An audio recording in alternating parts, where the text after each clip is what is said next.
listening to the Legendary Wrestling Obsession podcast with your hosts, Corey Draper and Jeff Hughes. But the Busters didn't know what happened to him there. My word, Anderson can't believe that he's beside himself with anger. And Tully Blanchard is beside himself, almost unconscious. Good down home cheating. Good down home cheating, sure.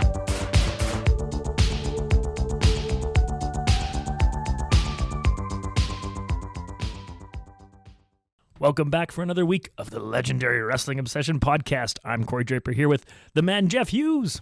I am the man, Jeff the Man Hughes, and I'm here to tell it like it is to all you listeners in wrestling podcast land. Welcome, everybody. Apologies to those of you who are early adopters of our show, and by that I mean we're jumping on the upload this week as quickly as possible. I uploaded the wrong file, and that caused some problems, so hopefully you've been able to hear part 2 of Saturday night's main event. Number 9. I told you, Draper, you're spending too much time with your wife and kid, buying houses, looking after your responsibilities. You got to focus on your priorities. Legendary Wrestling Obsession, number 1 every day.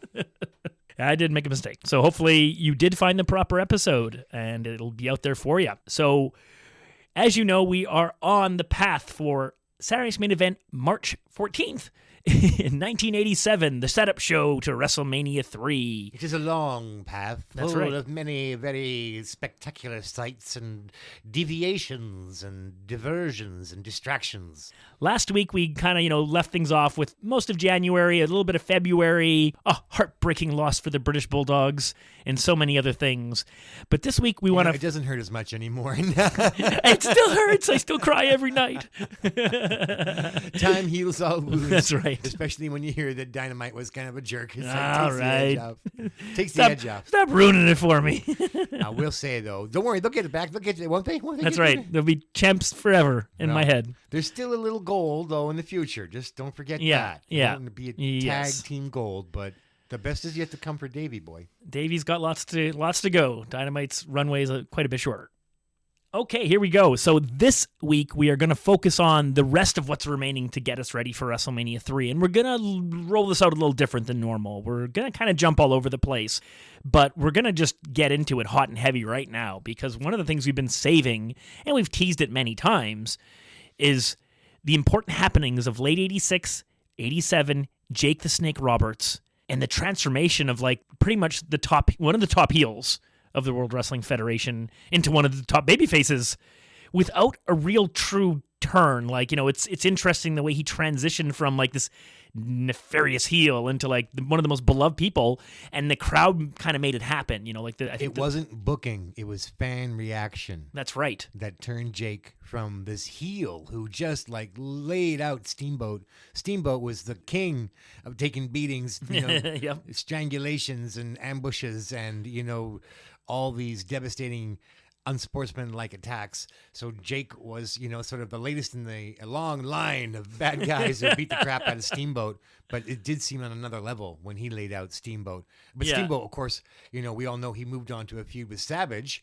But this gained Jake as many fans, all the awful stuff he did to Steamboat, attacking him on the outside and everything. So we love looking back. We did the November 1986 Saturday Night's Main Event, this amazing Savage versus Snake match where the crowd just organically sided with Jake. They came into it and everyone's like, "Oh, who are they going to cheer for? They hate both these guys." And it was very clear 5 seconds into the match, no, they love Elizabeth, they really like Jake, and they really hate Savage. Yeah, it's also not much of a mystery now when you look at the bullying, cowardly so-called macho man, or the not-so-macho man, as I like to call him, so would say gorilla.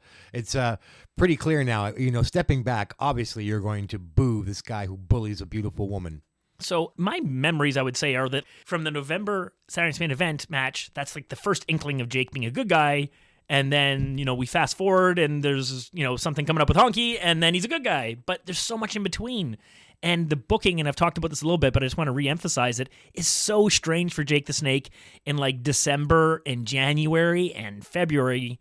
It's just all over the place. He is being flipped back and forth. He's wrestling Kamala and Bundy, and he's, clearly the babyface in those matches, but then he's back to abusing Coco Beware and Tito Santana and all these different people and all this stuff that's coming up, and it just keeps flipping back and forth. And as we'll see, he has, he's they don't know what to do with them almost. I'm not sure. Or they're keeping both feet on both sides of the line, and maybe they're want to have options to do whatever they want with them. But it's really neat how his character progresses and how it sort of just shifts and transforms into let's call him the gatekeeper. He eventually gets into that position that many wrestlers have been, which is sort of the, hey, if you're going to get to Hogan, you got to go through me. And it's, Jake's that guy for a while anyways. Absolutely. Well, I think Vince had it wrong. He was super excited about Jake and Hogan with people cheering Hogan. That's right, yes. Those are the broad strokes. We can get into it more detailed. Yeah. And I've heard Jake talk about it. And we have some reference to Hogan talking about it. That's right. I want to give you, we'd like to use a little audio clip, not from a wrestling show, but from one of our favorite performers, Bryan Cranston, who is from Breaking Bad, was also in a crappy movie called Godzilla. The military is feeding him some bullshit line about oh no, there's no Godzilla, and he calls them out on their bullshit. So we want you to hear that. Right? That's fine, because I know what happened here. And you keep telling everybody that this place is a death zone, but it's not. You're lying. Because what's really happening is that you're hiding something out there. I'm right, aren't I? Hogan, you're lying. Hogan says all this shit about they couldn't get a reaction from the crowd. I don't know if I'm jumping the gun, but probably. I jumped in the gun right now. A little bit, it's fine. It's all okay. It's Well, all organic. It's fine. Just keep okay, going. so Hogan says that the crowd they weren't into it. Yeah. So like a funeral parlor or something, funeral home. Like we that tried they our couldn't best. get a reaction. Yeah. So I think we teased this already. I saw the match in Winnipeg between Hogan and Jake.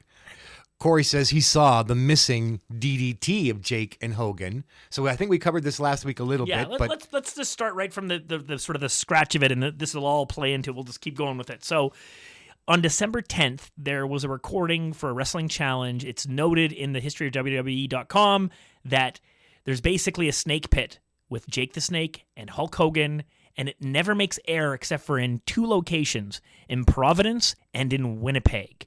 And this is sort of like I said, the Tom McGee, like that missing footage of that Tom McGee versus Bret Hart match. Well, now the unicorn everyone's trying to find is the missing snake pit, because not knowing, without getting to rewatch it since I saw it as a kid, I can't give you the blow by blow. But the general gist of it is Hogan appears on the snake pit again because he's already been on it before, and there's some kind of an altercation, and at some point Jake throws powder in his eyes and manages to DDT him on the set.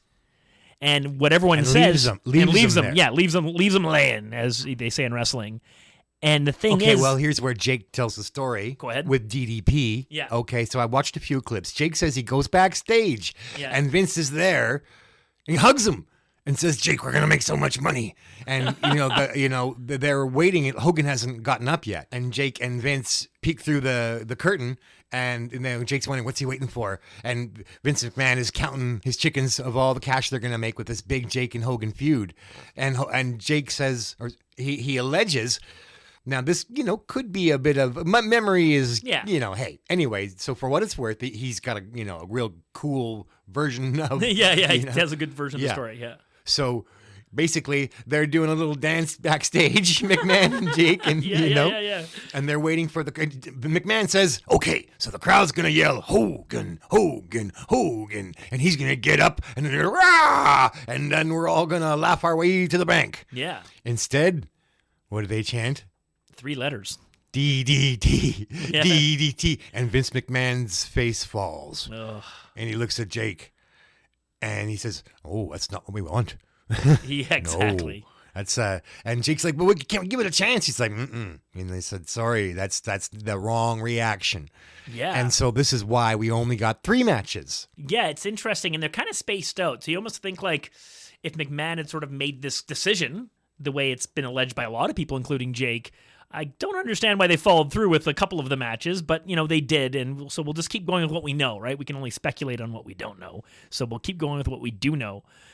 And when a couple months ago we were doing a show where Hogan appeared on the Snake Pit, and it primarily was a double play on words of pythons. Hogan showing off his pythons and Jake talking about his python. Yeah, with tape measures. Exactly. Yeah. Oh yeah, I forgot. And like so, like they're measuring Hogan's I don't know arm. if they actually measured it. That's but what Jake tells. Okay, This yeah, is Jake's. we watched it a couple months ago. That's not what it was, unless it was another one we haven't seen. But Okay, let me just like Jake. He's got these great memories. He says, Okay. So Hogan's got the weight bench, right? We measured Damien, and he's like 22 inches. And Hogan's measure. We measure him, and he's like 21 and a half. He's like, wait a minute, and then he goes and starts working the weights. Actually literally pumping up his muscles. I guess when the blood, I know scientists. I don't think you can add 2.5 inches, but I get your gist. Yeah, but I mean, I guess I sometimes do. I feel after a workout, this too. You feel bigger, right? You can definitely make your bicep bigger. And you look in the mirror briefly. Everything for a bit looks all get the blood flowing in there. Yeah, after a workout, sometimes you look a little ripped. Sometimes or you've convinced yourself. I've seen it said many times that Hogan never had 24-inch arms. He had 22-inch arms, which are like massive, right? 22 is huge. They just went with 24 because it was even bigger than the biggest. All these massive bodybuilder guys So Jake tells it he's like, I need another inch, and he goes back to the weight bench and does another bunch of reps, and then they go, okay, 22 and a half, and eventually he wins the battle of size. Whose python's bigger. Maybe it's a clip we just haven't seen. Yeah. But the other thing, we love Jake, but there is one error that he says 2 places: Providence, Rhode Island, and Montreal. Oh, geez, DDP doesn't correct him. Well, DDP probably doesn't even know. Yeah, but Jake, it's us. It's Winnipeg. Yeah, we love you. It's us. Yeah, it was us. I was there. Exactly. And then so that was just a slip of the tongue. So when I reviewed that initial Snake Pit, which was very early, it was one of the first Snake Pit that aired on TV. I'm expecting to see, and I don't remember how it happened. I just knew Jake DDT'd Hogan. I remember seeing that as a kid, and I was like, and then when Hogan left and said would you turn your back on? He says, separate pits, obviously, aren't they? Snake pits, yes. There's a couple of snake pits. Yeah, There's one that we reviewed a few shows ago, and the whole thing ends with Jake asking him, "Would you turn your back on a man you're afraid of?" And then Hogan says no. and then turns his back on him and walks away. Yeah. And so I was expecting Jake to grab him or something and do something, but then the segment just ended, and I was like, oh, weird. And then I started looking into this stuff, and that's where I came across this whole, this never aired, and it aired in Winnipeg and it aired in Providence, but it didn't air, in these other places, and it hasn't survived. Nobody's uploaded their own VCR copy of it. So did you see the tape measure? No. Okay. If I did, I don't remember it. If I saw it as a kid, I don't remember it, and I definitely haven't seen it, in our, since we've been doing the show. So we have to just kind of move forward with what. So when I read about this DDT, I was like, that's what I remember seeing. That's what I've missed. You read about the on the internet? on the history of WWE.com. It notes. It makes a note during the TV tapings that this thing happened but doesn't air.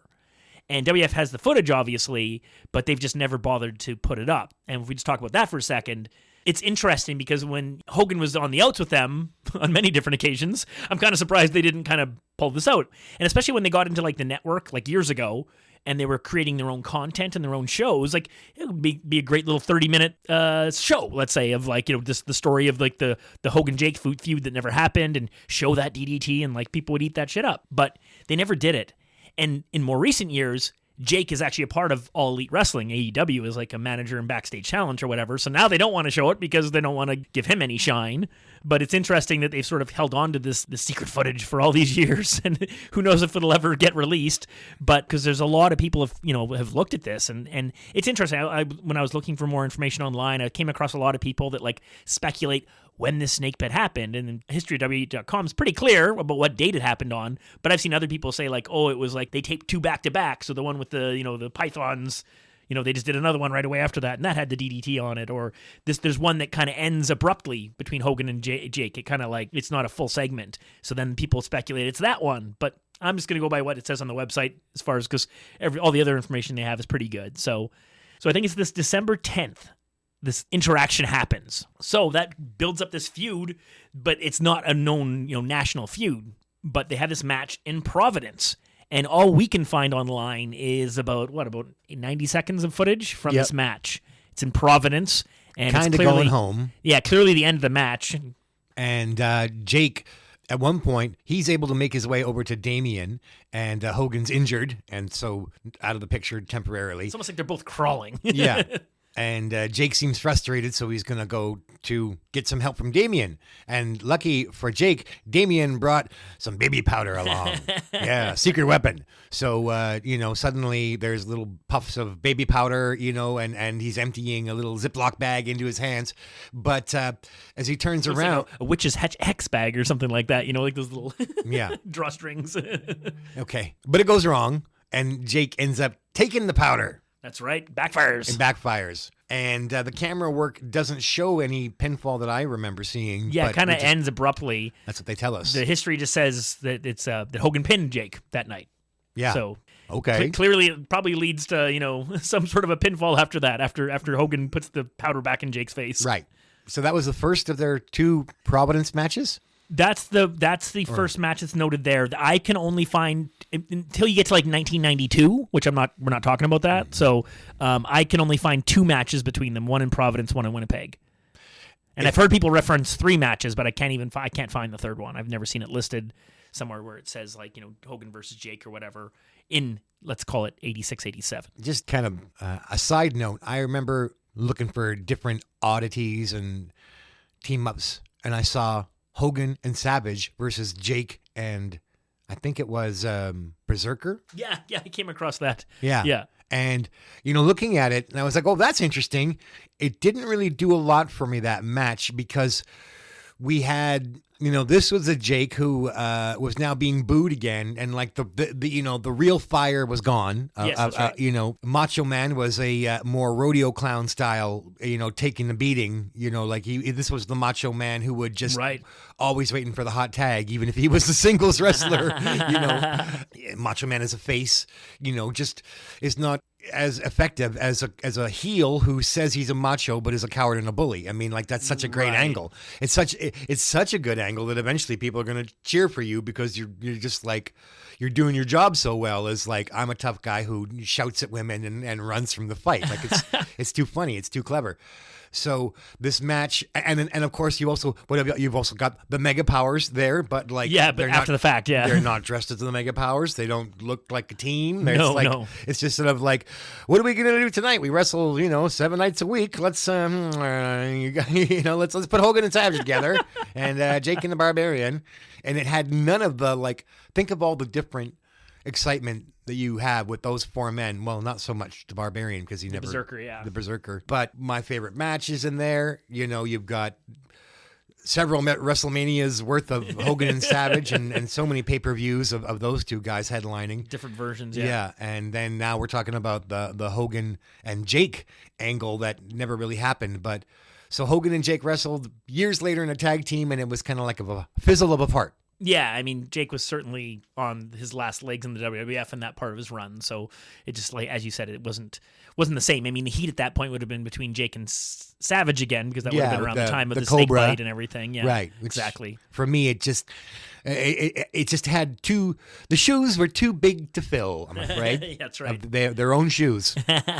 But this is, my goodness, ladies and gentlemen, mostly gentlemen, we are so excited. My favorite match. Part 2. I can't believe it. I didn't even know it existed, but these guys wrestled again. We're getting there in a second. So we're going to get to, here's where we're trying to go. We're trying to get to like February 28th, the Winnipeg Arena, Hogan versus Jake. Jeff's there, and I remember reading the results. And I remember the promo, and we got a great Billy Red Lions promo, so we're going to get to that. But before we get to that, 2 really important things happen. It aired on February 14th on, I guess it was prime time. Might have actually aired the week before on a different syndicated property. Not important, but there is a snake pit with the Honky Tonk Man. And this is what I'm talking about. They're building all this heat as Jake is a villain still in all these areas, but we're also introducing him as, something that's going to happen where he's going to have to become the good guy. It's Valentine's Day, baby, and Jimmy Hart's Broken Bones Club Band is going to play a tune all over your head, Jake. Ha ha. So, right. Yeah. Well, this is, everybody remembers this. Oh, yeah. And Jake talks about it as well. And he says, that this moment turned him face and Honky heel, Which, could be a little... Honky's already healed. Come on. Yeah, exactly. But, who are we to contradict the one, the only Jake the Snake? So, watching it now, I'm on Honky's side. I think it reminded me of the previous one. Remember the first time Honky was on as a good guy, when Honky was still a good guy, and he went on, and you were talking about it, you're like, Jake was a bully. Honky should have beat him up. Right. And he comes out, and it's almost like the same script. Yeah, exactly. You're a loser. Nobody likes you. And Jake is just, rude. And so for those of you who aren't as familiar, it's the second appearance of Honky Tonk Man on Jake the Snake, on the Snake Pit. And this is the one where, he's taunting Honky with Damien, and Honky's going to play a song. That's right. And he's got his guitar all strapped on and ready to entertain the crowd. And that was a wonderful part about Honky Tonk's shtick, was that he wanted to entertain all his fans with music and, make them happy with songs.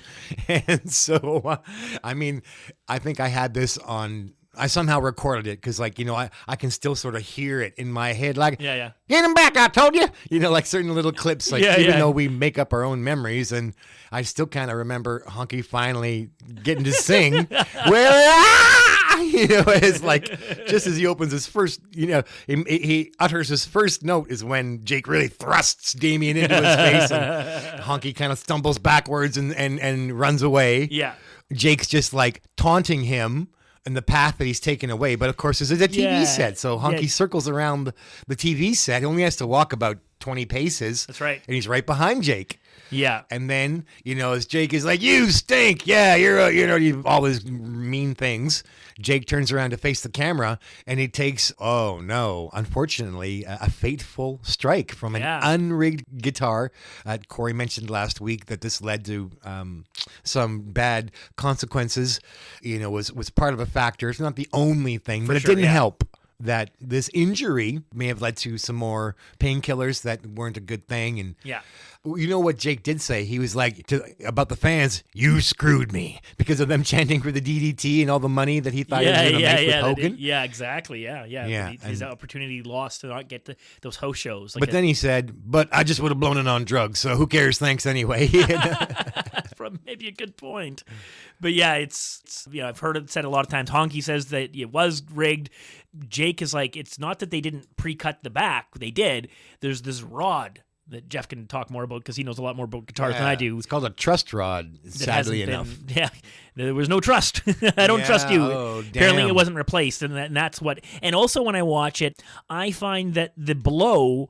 Instead of being on the flat middle, sort of hollow part of the guitar where they always hit guys where it breaks easy, it's almost like on the corner, the strong part of the guitar where the curved edge, that's where it struck him as well. So it's like, well, so whether it was the rod or whether it was just... that is a metal piece. And we didn't say it, but there's a metal piece. It's it's threaded.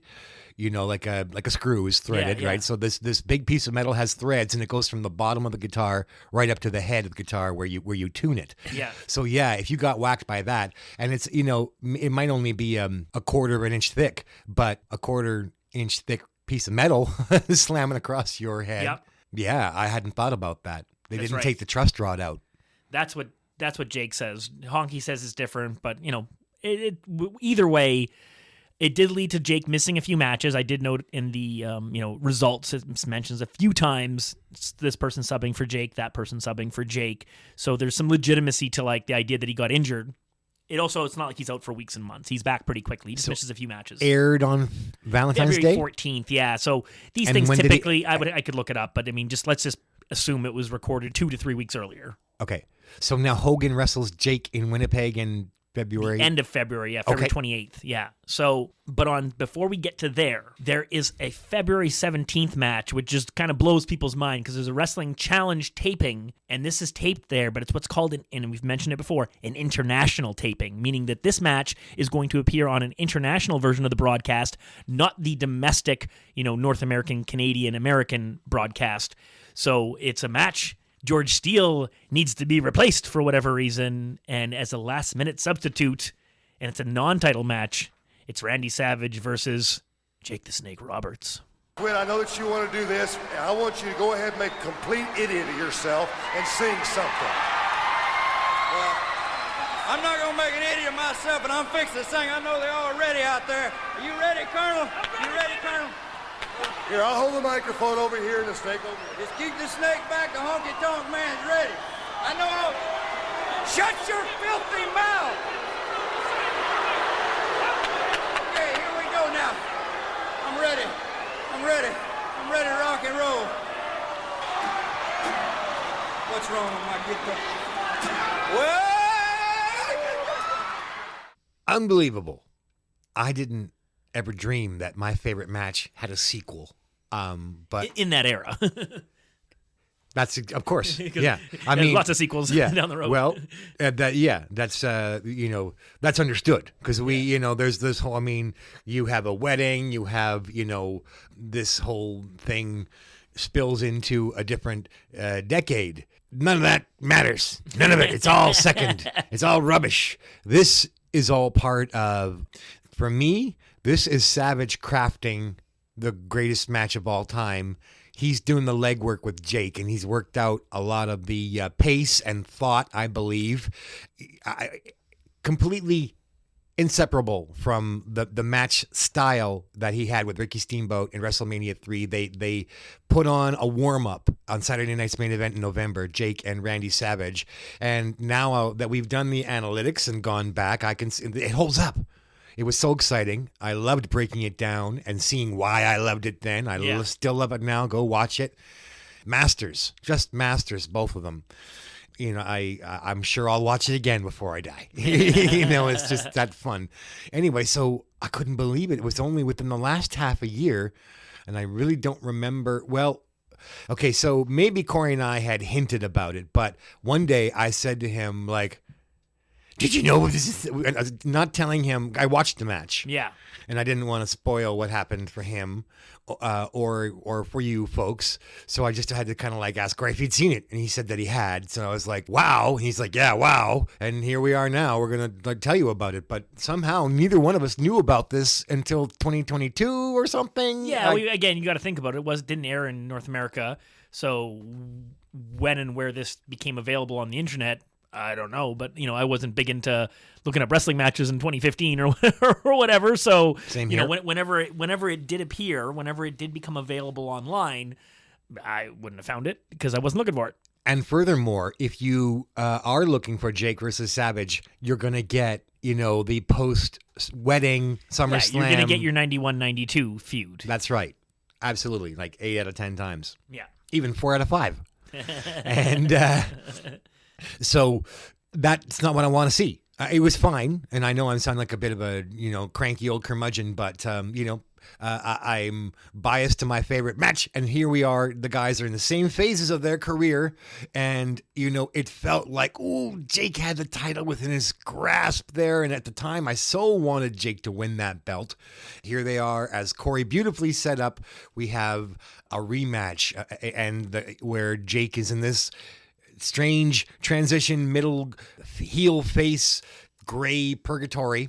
And Savage, actually, it's kind of interesting because as a package, the crowd approves of Savage and Elizabeth. Yes. She's so popular, she helps to make That's up for right. his unpopularity. They're cheering him. When the music starts, they go bananas. Yeah, yeah. And, that's how this match starts. Randy comes out. And the music swells, and I got to say, I love it. This is my favorite stuff. Heel Macho Man with the IC belt. I mean, I am going to enjoy him with the world title. Don't get me wrong. And still, like, my favorite moment is to come. But everything about this match, captures what I love about Savage as a performer and as a thinker and in my opinion, a selfless, a generous guy, possibly the most generous guy. I mean, like right. His best moments are where, I think I already said this on another show. Oh, sure, yeah, absolutely. Every one of my favorite Savage matches, he loses. That's right. Either pin or, or something, or his career, his at best he gets disqualified. That's right. At worst, his career's over, And Sherry turns on him and starts kicking him when he's down. Oh, she was so good. So anyway, obviously I'm very enthusiastic about these two guys, especially at this period of time. So let's talk about how they look. Macho Man's got his Lifesavers outfit on. Yeah, All the well, colors. yeah, well, we're just about here at Halloween in Winnipeg, Manitoba. The snow has fallen, and when we were kids, the Halloween loot had some all-stars. That's right. You always wanted the chocolate bar, sure. That Oh, was yeah, the like- mini chocolate bars, or if Yeah. you knew the houses that gave away the full-size chocolate bars. Oh my God! There was a guy that worked for like one of the chocolate bar companies that lived somewhere in Fort Richmond, and people knew where it was. And it wasn't close enough that you could go trick-or-treating, but you could get your parents to drive you over there just to go. And they weren't even regular chocolate bars. They were giant chocolate bars. Oh, yeah. Okay, you had the tricks. You knew all the wrestling programs. Well, my brother showed me the other one, which was the last year he didn't go trick-or-treating, but it was I think the second last year I ever went trick-or-treating. I came home, Grant and I had gone out trick-or-treating. I came back with my little loot after walking forever. And Cam was like, come with me. So we went down the streets by Kings Park, and he knew to go out when it was like near the end of the night. And there's all these little coves, and there was nobody around. And all these houses, I hadn't seen this on the blocks that I go down. This is what they do, but on these houses they did. They would just put a sign that said, please take one, and the light was out, and there was a bowl. And my brother was just dump. Oh my God. We went to 4. It was almost 10 or something like that, right? So Yeah. all the little kids had gone home. There wasn't anyone. We didn't see anyone out on the streets. We must have gotten 5 hours of trick or treating in 3 minutes. The perfect crime. Yes. Victimless. Oh, I love it. Oh God. Well, here's a time for me to confess. I did that once with a package of Hubba Bubble, but I think I was just a greedy little shit. Yes. I'm sorry. Please forgive me. Oh, that's fun. Okay. Anyway, back to life. Yeah. So, I'm not saying that the Lifesavers mini roll was the best, but I didn't mind them because you would get a little 3-pack of Lifesavers, red, yellow, and orange. Right. I also enjoyed the Macintosh caramels. So Macho Man has red knee pads, yellow boots, and his famous orange tights. Yeah. Because he's got his orange tights on when he wins the world championship, I believe, the famous belts. Yeah, okay. Well, at the final round. He's got four outfits on that night. Of course, so. Yeah. I think it's just when the iconic moment when he puts Liz up on his shoulder Yeah. and he's got the world title for the first time. Yeah. He's wearing the orange, I think. Anyway, it seems to me like most of my memories of Macho Man winning is he's got to be held up by 4 other people. That's right. Yeah. He's so beat up. But in this one, at least, it's when he hoists Elizabeth on his shoulder and he's got the world title. Yeah. It's one of the best images. I love it. And he's wearing the orange. Yes. So he's got those orange tonight. And the red knee pads and the yellow boots. His robe, meanwhile, actually, before we see the Lifesavers outfit, he's got a Halloween outfit on. Orange and black. And it's the sequins, which I prefer to the streaming tinsel style. It says Macho Man on it, and he has a matching headband, orange and black. Elizabeth has got a sort of ankle-length flowing gown with a deep cut in the back and lots of nice silver, I don't know what you call it, but lines on this. It's also got nice high cuts, so up the thigh. So it's even though it's floor length, she's elegant and beautiful, and you get to see some lovely leg. A lot of my toys have this color sequence. Right, yeah. Right up there. They got the orange trunks, you see? That's right, yeah. There's the one is the modern era bauble, the pop-up vinyl things, with the right on top beside the shades. Oh, yeah. Yeah. See, I've got a pair of authentic Swatch. Right, okay. I was looking second from the top. I couldn't find. Now I'm on the top. No, Macho Man's above everybody. That's right. I don't feel comfortable. He's got his pointy elbow ready to go. He's going to Paul Orndorff me. That's right. Now, that line of toys had 2 Ultimate Warriors, 2 Hulk Hogans. It had a Jake the Snake. And I read on the bottom who made them. Yeah. And then I was able to get images online, of course, in this wondrous age. I can't remember what it says there, but it's Macho Man in my favorite outfit. Right. Yes. And in that one, actually, that one's hand painted. It's only about a 3-inch figure, but he's got kind of a headband that's folded and kind of got a tiger pattern onto it. Right. But somebody had to. Another thing that Corey and I enjoyed were these things called hero clicks, where they'd make a tiny little 1-inch statue or 1.5 inch, maybe 2-inch statue of the Hulk or Spider-Man, Superman or whatever. Wolverine, and sometimes it was so cool, just a little mini statue. But anyway, so that's what Macho Man wears in these classic 1986-87 toys, is the orange. And that's what he's got on tonight. Meanwhile, Jake the Snake Roberts has red tights with sometimes he would just have a solid black snake calling up his leg. This actually has got snake skin coloring, the snakes winding up his legs today. And he's coming out, and Damien's on his shoulders. No bag. That's right. But before anybody's announced, what we hear is it's Mel Phillips this evening, and we hear from Sarasota, Florida, his manager, Elizabeth Ray, Randy Macho Man Savage, boo! But they've been like cheering him up until this. Until then, they've just been cheering the music, and that's right. They like the package deal. Then they specify it's a non-title match. And then Mel Phillips says, from Stone Mountain, Georgia, the one and the only, Jake the Snake Roberts. And then in my mind, I'm picturing, I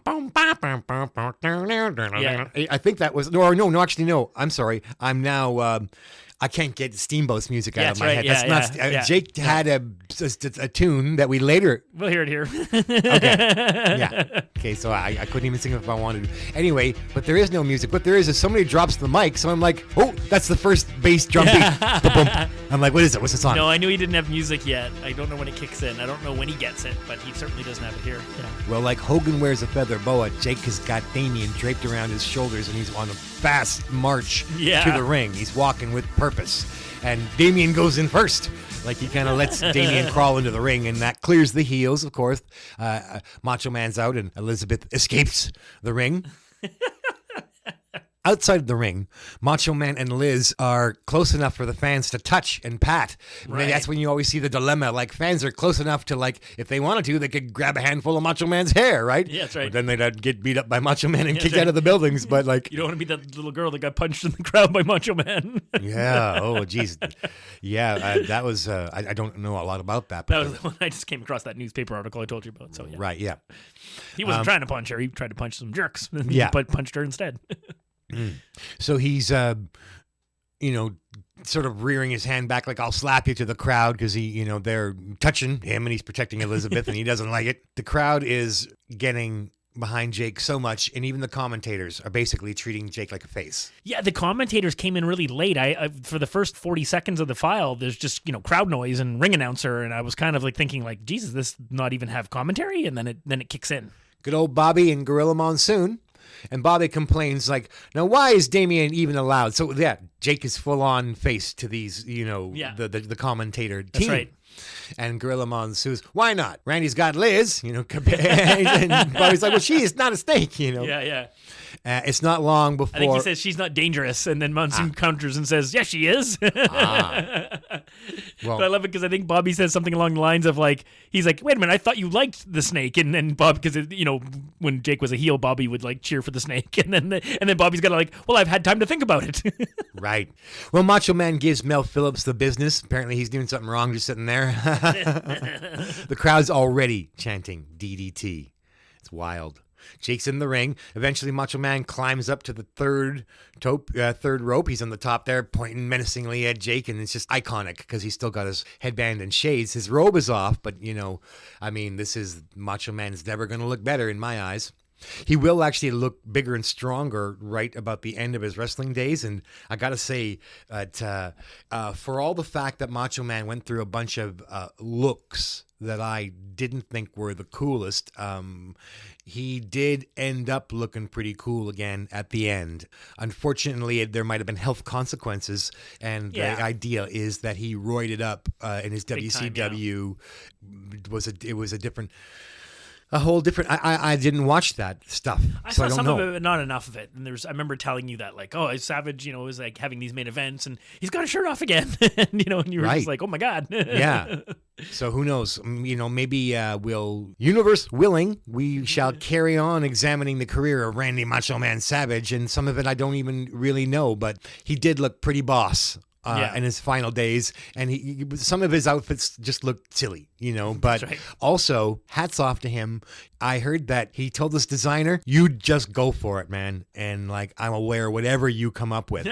And this guy who might have been an outrageously gay character that you'd see like from Beverly Hills Cop or something, just like was a guy who would make wildly outrageous wrestler costumes. And that's right. Yeah. Because Macho Man had like the zaniest outfits and colors and, I'm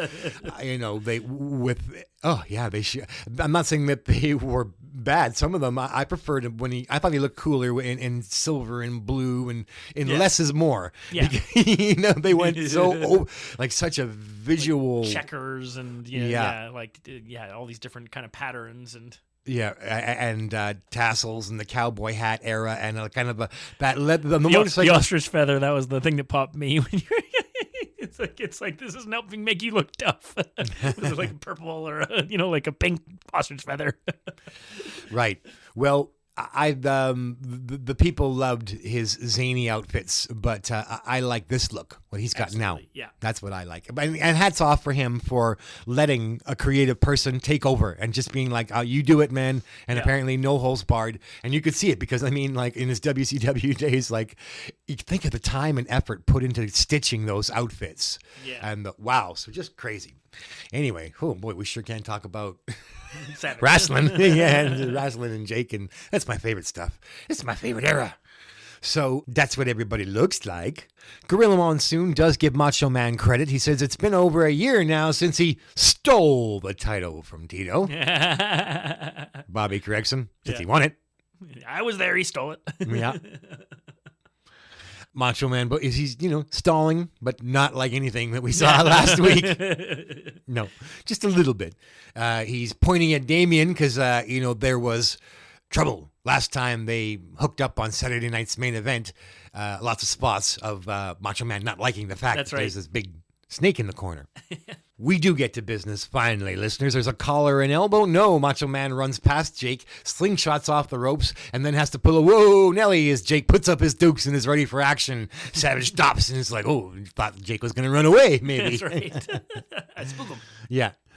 We saw lots of that in the last match. We do get a collar and elbow. Jake grabs Macho Man's wrist and puts it by his side as arm control, gives it a twist, but it's very quickly. Randy does the same thing to Jake, and then he kind of puts him in one style of arm bar and then a different kind of arm bar where we get a little bit of feel, but really it's a setup so that Jake can do a big kind of hip toss, arm drag throw. Well, not an arm drag, no. More like a hip toss, but with that trapped arm, throws Randy into, guess what? Damien Town. So the Macho Man can lose his cool and see that the snake is right underneath him. Macho Man scrambles away from Damien as the crowd is chanting DDT. You hear it like this is the second time already. They're just crazy for him. Macho Man's on the apron. He gets into the ring, spits at Jake, jumps through the ropes onto the floor. Now, Jake, he's smarter than this, but he's got to be a face. Why are faces so dumb? This is Jake's own special move being used against him. As soon as a crowd starts to cheer you, you just turn into an idiot. That's right. So Jake follows Randy in the old sucker shot. Jake is on the floor. Randy's on the floor. Randy scuttles into the ring, but quick as a cat, he's on his feet and turns around. As Jake climbs into the ring, he drops the double axe handles and gives him the business and gets the advantage.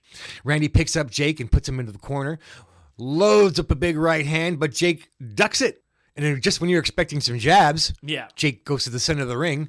And what's going on? Randy's in Damien Town. Oh, geez, once again. So another scramble, loses his composure because he's on top of, you see, because the canvas bag looks like you can't really see it. Yeah. It's camouflaged.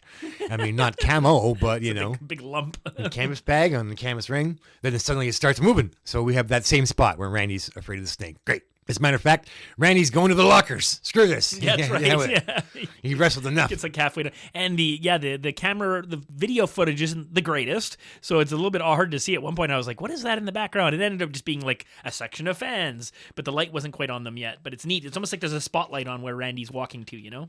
I forgot something. Before the match starts, I have a revelation. The flowers. Remember last time the flowers that he smashes in the ring? Yeah. The flowers are a plant. Oh. You're lying. Now, I know that may sound stupid on his face. The flowers are a plant. But no, I mean that they're planted by the company. Right. They're not organic because the way Macho Man takes them, it's like a baton relay. Like, he just, somebody puts them in his hand. He's not snatching them from some guy who's like, Elizabeth, here's some flowers. No. The flowers are a plant. Aha. So before the match even starts, Macho Man has taken flowers from some well-meaning fan, phony, and he smashed them in the turnbuckle. So this has already happened. So I forgot to say that this was part of the I thought that, and then I thought for a second, oh, maybe that was from something else I'm thinking of. Nope. So, yeah. But this time I realized that it's all a setup. They've been duping us all along.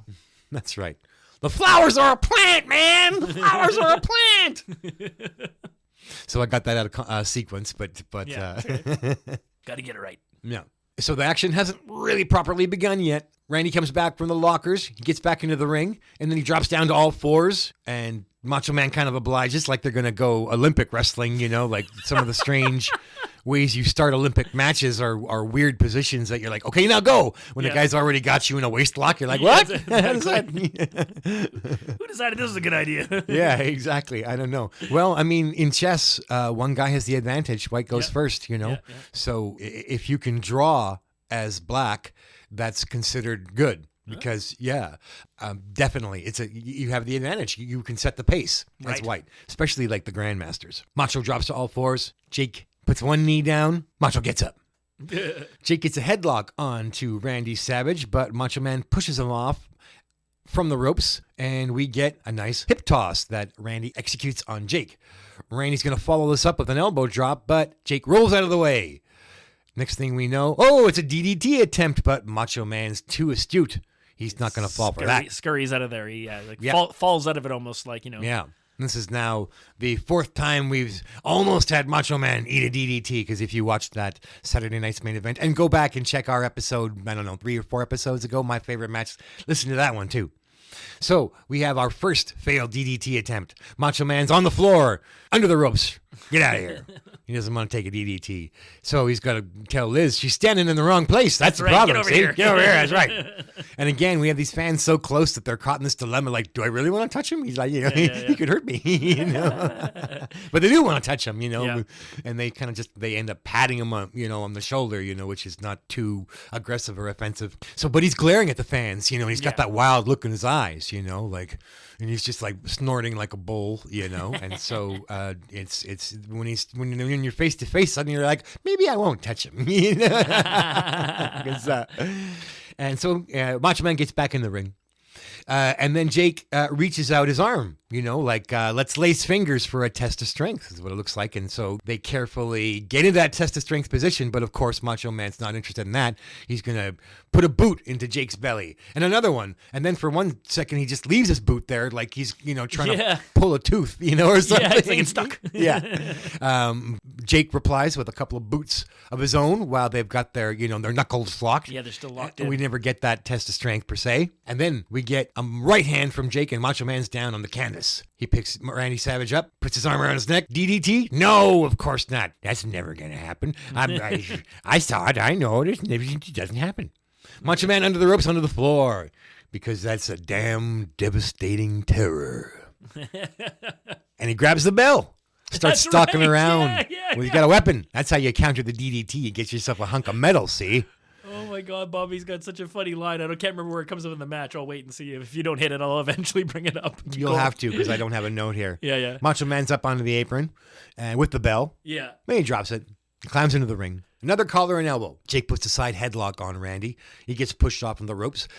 Jake ducks a standing elbow, but this time he catches a beautiful classic drop clothesline. Classic. Wow. Hey, the hangman clothesline or hanging clothesline. Oh my God, it looks so good. It's almost like Jake's too in tight to Macho Man, so it looks more devastating. Like he really he Macho Man so drops. hard. Yeah, Macho Man goes in the air, feet first, with his hooked arm to catch the neck. And just the way Jake takes the bump, the way Randy's body kind of like turns as he's giving it. It's almost like he's hooked him so hard that that his arm is like acting as like a pivot or something. So that after he clotheslines him, it's like Macho Man kind of like spins almost. It's so great. It really makes it look like you're, just get that guy off the stage with the giant hook and it comes around his neck and just yanks him unceremoniously. The gong show. Yeah. Yank him. Anyways, it's beautiful clothesline. And they also captured it so well in the stand-up coin-operated arcade game where you had a tag team wrestling match and there were only 6 wrestlers you could beat. But I loved that game. And, not now because we're trying to call a match here. Yeah. But, like, that was Macho Man's, he had that drop hangman clothesline in that. And it just looks so good, like decapitating. So, yeah, this is as good as it's ever looked. Hits right. Jake with that. And the other thing is it's surprising, right? Because Jake ducks an attack, and that's usually where the babyface, like, exactly. executes an attack successfully. To come at that point, yeah. No. So that's what makes this clothesline as good as it gets. I've never seen a better one, like, especially the surprise of it. So wonderful in the ring chemistry between these guys. Fantastic. So much so that Jake rolls out to the floor to recover from this. As a matter of fact, he needs Damien to help him. Right. Yes. He's like, I need I some love it. Yeah. snake power. Yeah, it's like Jake's like stumbling over to his bag, and I love it because the camera you don't see him coming, but all of a sudden Savage is like on the apron above him, stomping on him. Yeah, 3 boots to the head from the apron. Jake is not getting any help from Damien. Just wonderful. And then, of course, the referee pulls Savage away because this is not legal. That's right. You gotta let the man back in. That's right. So Macho Man goes to the center of the ring, but exits the ring on the other side and then comes around as Jake is kind of crawling in. We get the beautiful proper sneak attack, running knee to the middle of Jake's back. Very unique. Very unique. Yeah. Jake's not standing and leaning against the apron. He's partially in. Crawling That's just in. It's like his feet are off the ground. Yeah. So he's at like a 45-degree angle, and his back's exposed. And it's like Savage runs up and jumps in the air and lands and sort of like it's not a high knee. It's not a knee drop. It's like this in between. Yeah. Well, it's the way that you're supposed to attack somebody when they don't see it coming, right? Unlike, Mr. Wonderful, like, he taps you on the turn him around. shoulder. He's polite. I'm here. He wants to be a man. I'm That's right. gonna punch you in the face, but that always backfires. I don't need no sneak attack. I'll just face him and get Hogan. That's tonight. I took the fight to Hogan. That's right. So Randy helps, and of course they're like, he was getting in the ring. He didn't need any help, said Gorilla. That's right. Yeah. So Randy's got Jake injured in the middle of the ring, and he delivers what I like to call the Pedro knee with the clap. Was there a clap? I missed Oh, it. yeah. Okay, yeah. That's when it's really a Pedro knee. I missed the clap, yeah. Without the clap, it's not quite, but Pedro is famous for, like, some wrestlers, there's a percussion, a rhythm, a flow, a beat to what they're doing. And they're like, you're going to take the beat, you're going to take your thump in 3, 2, 1, hump, Yeah. And it's not the leg slap. It's not like Pedro's clapping to make a noise when he attacks you. It's just his signifying the attack's coming. It gives you one beat or one heartbeat to brace yourself in a way. It's like a courtesy to the wrestler, and like you'll see it every now and then. A guy will just clap before Macho Man does it here. So right at it's a knee drop while Jake is on the canvas. He jumps straight in the air. And then at the top of his jump, it looks like he's got about 4 feet to come down with his big knee crashing down. He just does this clap, and it times with the actual drop. So I call it the Pedro knee. Yep. For Pedro Morales, the Triple Crown champion. That's right. Our Latino hero. His only Saturday's main event action was getting kicked out of the ring by Roddy Piper. I know, yeah. Too bad. Yeah. And Macho Man climbs to the third rope. Uh-oh. Could we see the devastating finishing elbow drop from the top? Nope, because Jake stands up, so that means it's going to be a double axe handle. Yeah. And Jake's back down. Looks beautiful. This one clobbers him. Yeah. This looks like one of the most impactful standing flying, forearm smash deals that Savage ever does. Oh, it's so like he hit it really hard. The clothesline and this forearm smash. Both of them, I was like, wow, Jake just took a really heavy hit there. Absolutely. These guys sell for each other. They look fantastic. Their moves never look better and more aggressive and effective. So, well said. I agree completely. This is a worthy sequel for me to my favorite match. So I can't remember if that's the spot or not, but I'm just going to go for it before I forget. So Bobby Heenan, basically, he's making a comment about the flying forearm smashes, and I can't remember what Monsoon says to prompt it, but basically Bobby's like, well, my favorite one's when he, comes off the top rope, to the outside, to the neck over the railing, to Steamboat. It's not just that he hit somebody, it has to be Steamboat. The way he gets to it is so funny. Right. Let's not forget the real build here, This is a hidden gem, a lost match classic, not their build to WrestleMania 3. That's right. So, I love it. I love it. Anyway, so this double axe handle onto Jake gets a 1 and a 2, and he barely manages to drape a foot over the ropes to keep himself from losing. It's the inside leg, not because Savage hooks the outside, like the leg nearest the rope gets hooked. So Jake has to do this like crossover leg. Yeah. And Gets Bobby Heenan comfortable. says that shouldn't count.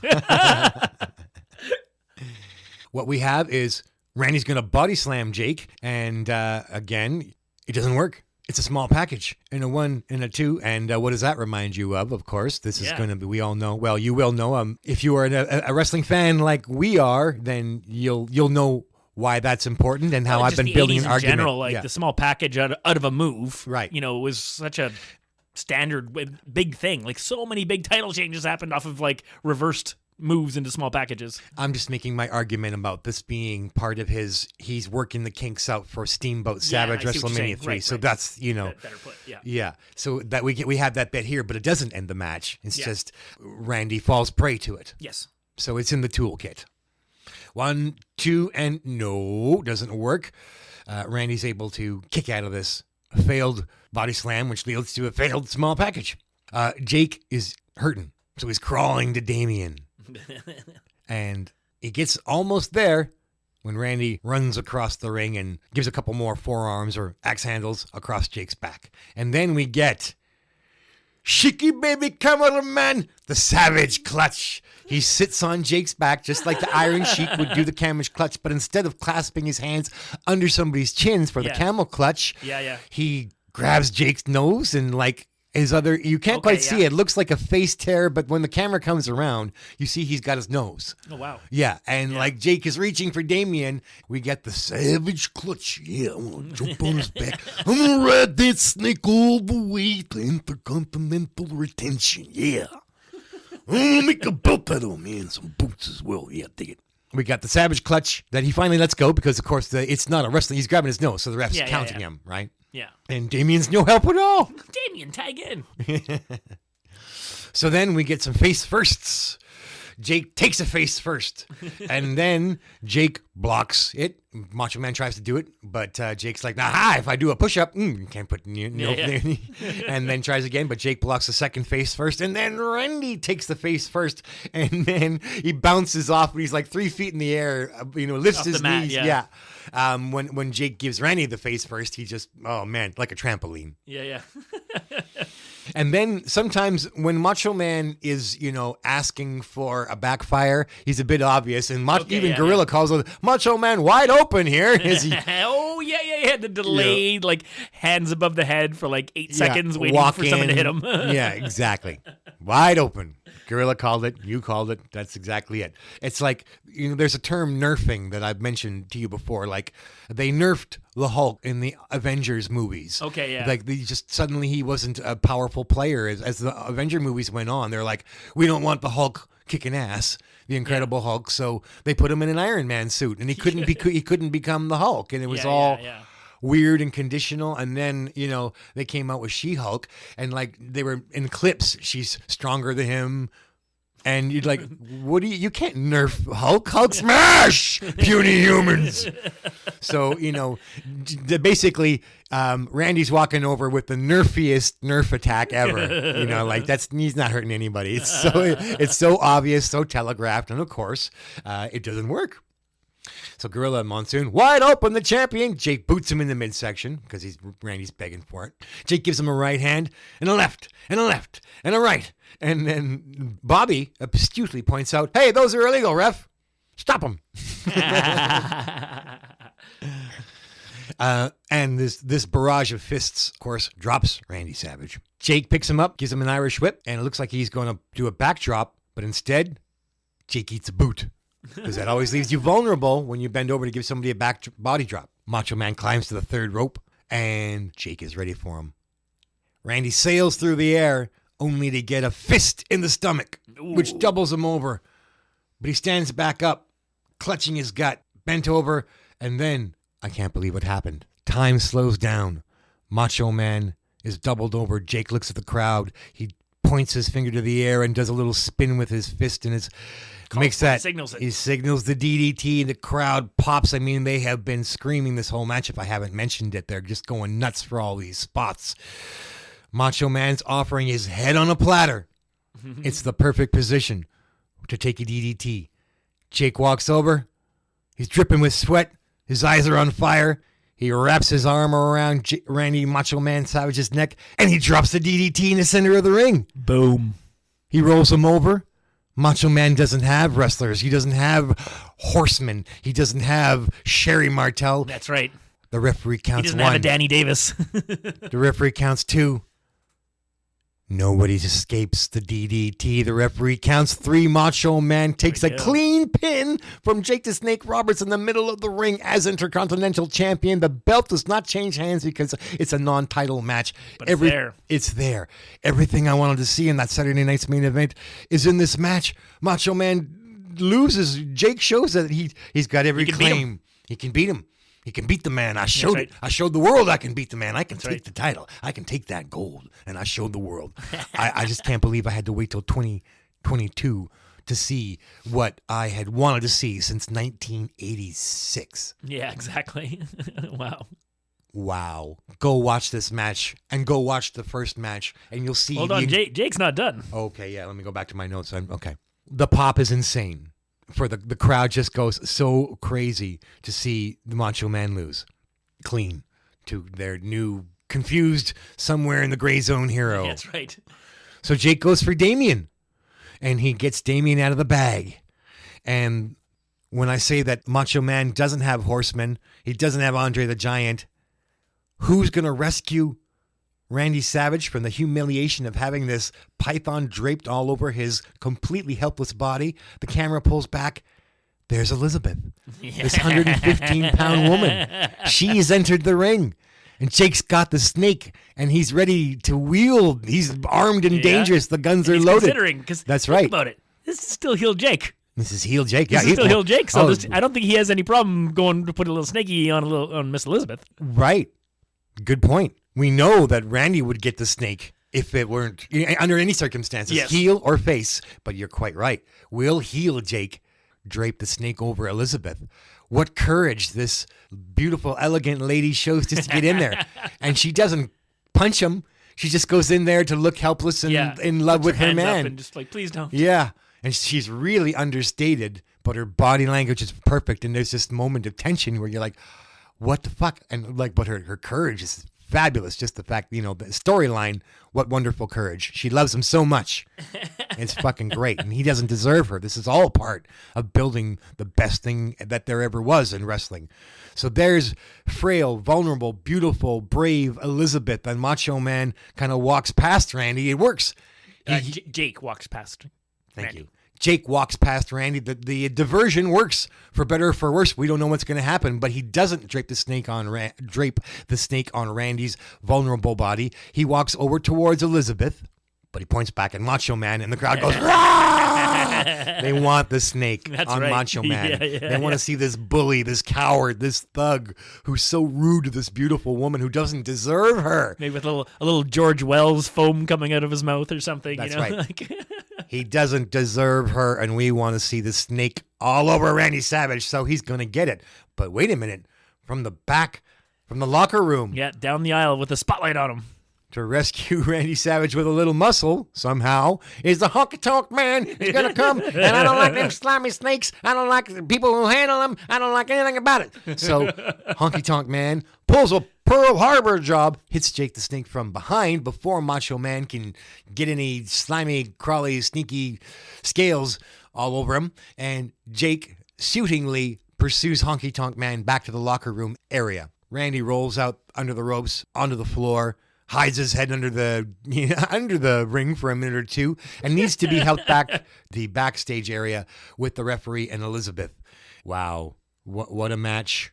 And it's neat how it's like, it's just one shot just to distract Jake, and then he bails and runs, and then Jake's running with Damien. It's hilarious. He's got him wrapped around his neck and his arms, kind of like, and he's just charging down the aisle with him. It's so good. And we heard a little clip earlier in the show of Honky talking about the snakes before the guitar shot heard around that set. And it's just, I love the idea of Honky threatening he's going to turn him into seat covers for his 59 Cadillac for him and Peggy Sue. That's right. Macho Man is so generous, so willing to put people over. Yeah. And he knows what the crowd wants, and he's just a master showman.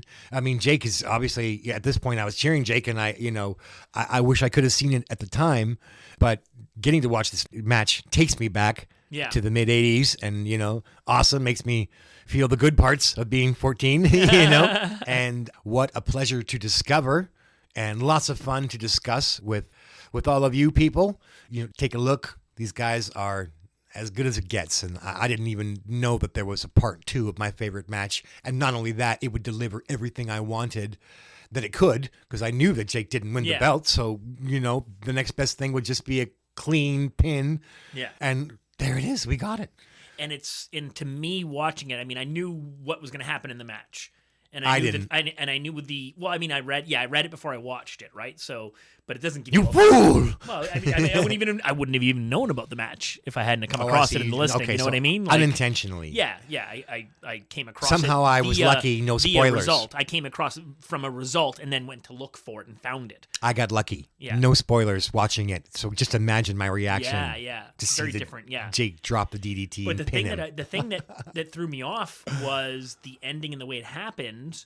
Is that the signaling for the finishing maneuver was sort of almost like a way to signal it's not going to happen, unless it was like a jobber squash match, Jake pointing and circling his finger and all that. That's not how we got the DDT on those guys. It was always out of nowhere, right? Like if he did it on Saturday's Main Event or against in a big match, it was a surprise DDT. So to see him signal for it, call his shot.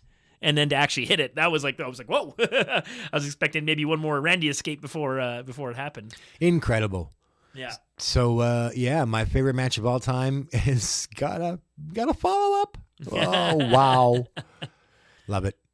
So Jake again now is going to continue on this path where they've canceled his big feud, but there's a match they've been promoting since December, and that's in our beloved Winnipeg, Manitoba. In a cold February of 1987, I didn't bother go check the temperature, but I promise you it would have been very cold that day, and that's our next stop. But before we get there, we want to check out, we love it, it's this local promo that showed up on Maple Leaf Wrestling. Now, the clip I found is from February. I'm going to say that it actually initially aired on Superstars sometime in January because it was part of my 1986 Year in Review show, which I love so much that I had taped. And it was the very end. It was the last thing, the last segment before the show ends is this Billy Red Lions promo. And it's the only thing on the show that isn't review of the year of 86.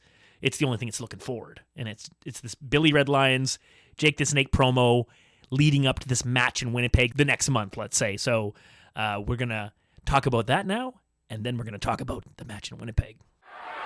Of Savage. Savage once again up in that high-risk area. Bombs away, perhaps. He's waiting on him. He got caught.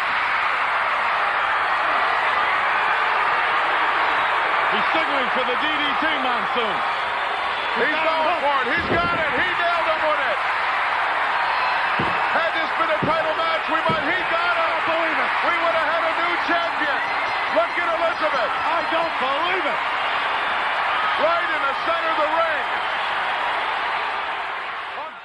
So we have a promo, as Corey said. There it is. I remember something that I didn't hear in this interview. I could have sworn he said that it somewhere else, somewhere. Time. Yeah. And I think we said it on the last show. Yeah. It resonated with me because I felt that Jake was saying, I know that Hogan wrestled here. Hulkamania was in Winnipeg and AWA. You can't say that. You can't say it, but it's almost like he sneakily refers to it. Yeah, and that struck a chord with me for sure.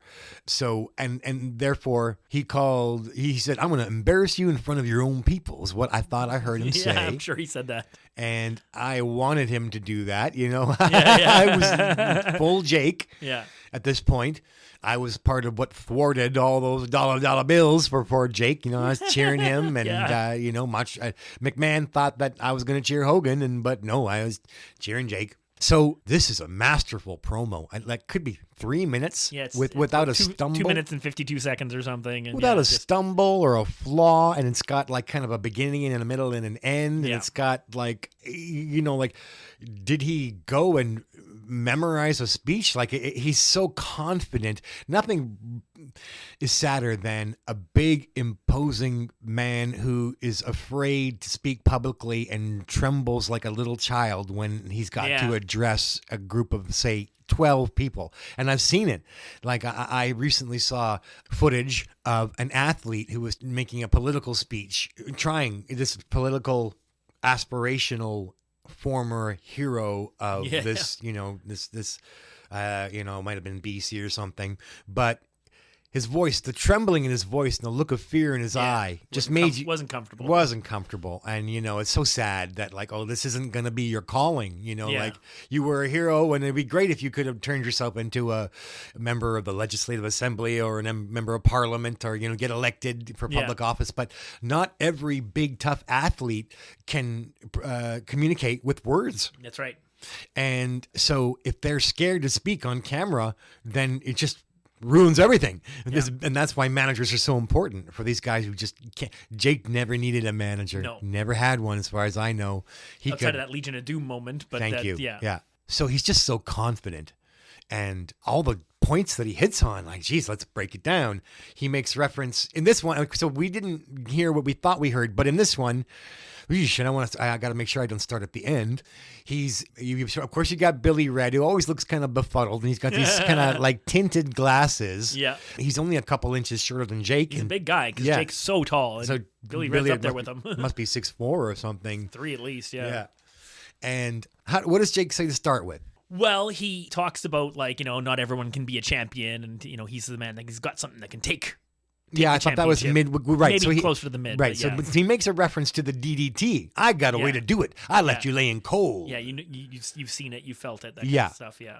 Mm-hmm. I can't. Probably we remember the beginning when we're halfway through our end. I like he asked Billy Red lines, "What do you do when a Mack truck's bearing down on you?" And Billy Red's, "Well, I try and get out of the way of it." Well, yeah, because you gotta get these guys involved. The right. good talent knows like work with Cal, and you'll have a much more fun interview. So Jake throws it to Billy Red. Quite so. So we love it that Jake's making reference to his finishing maneuver and that he used it on Hogan. Yeah. Again, I'm afraid this is 2/3, but he's talking about some men plant rice, other men plant wheat. I plant fear. And it's masterful. Yeah. Fuck, and fear grows, Hogan, because I DDT, he doesn't say it, but Hogan took the DDT, got left laying cold. Yeah, you didn't get up. You've had time to think about it. And when you plant fear in a man's brain, I'm like, oh man, the words. What are you left with? Rolls off the tongue. Very eloquent. Because he's intense, but he's not yelling. Yeah. He raised his voice that one time. Plant fear. And, so it's got all the more impact because he does it, and then he calms back down and gets quiet again. So, and it's a long promo, it's really good. And then, of course, he makes reference to good old our hometown, beloved we love it. Winnipeg, of all places, Winnipeg. And what else a great promo. It's fun to see it. It's actually funny. Hungry? Lots of that. Yeah, exactly. There's the beginning. Now that we're at the end. Now that we're going home, I remember the beginning. I'm hungry, Hogan. See, I see my dinner. I see a piece of flesh. I see my meal ticket across the ring from me. But I need more. I need that gold, Hogan. Yeah, no, it's great. And, these promos, if you remember local promos, they would, you would watch, let's say, 5 weeks, 6 weeks of Superstars of Wrestling, and, your local promos would be inserted into your version of that show. So you would hear, the build up to Hogan versus whoever or whatever wrestlers, take your pick. And so you would you wouldn't just hear the same interview 5 times. You would hear, 3-4 different versions. And one week it'd be the one guy and the next week it'd be the opponent and back and forth. And, it was such a big part of what, made wrestling exciting and made you anticipate the results of these things. And because as a little kid, I didn't really go to wrestling. It was always about finding out what happened, trying to find out what happened. Right. Well, it's kind of almost surreal now to recount that I was there. These mythic only 2 locations where that got to see Jake in this era wrestle Hogan, where the crowd, had all this love for Jake. Now I will have my own fuzzy, my own memories that could be wrong. I know that I cheered my lungs out for Jake instead of Hogan when I was at the match. Let's get a little flavor, a little color. I went and dug up through the Winnipeg Free Press, the big local paper.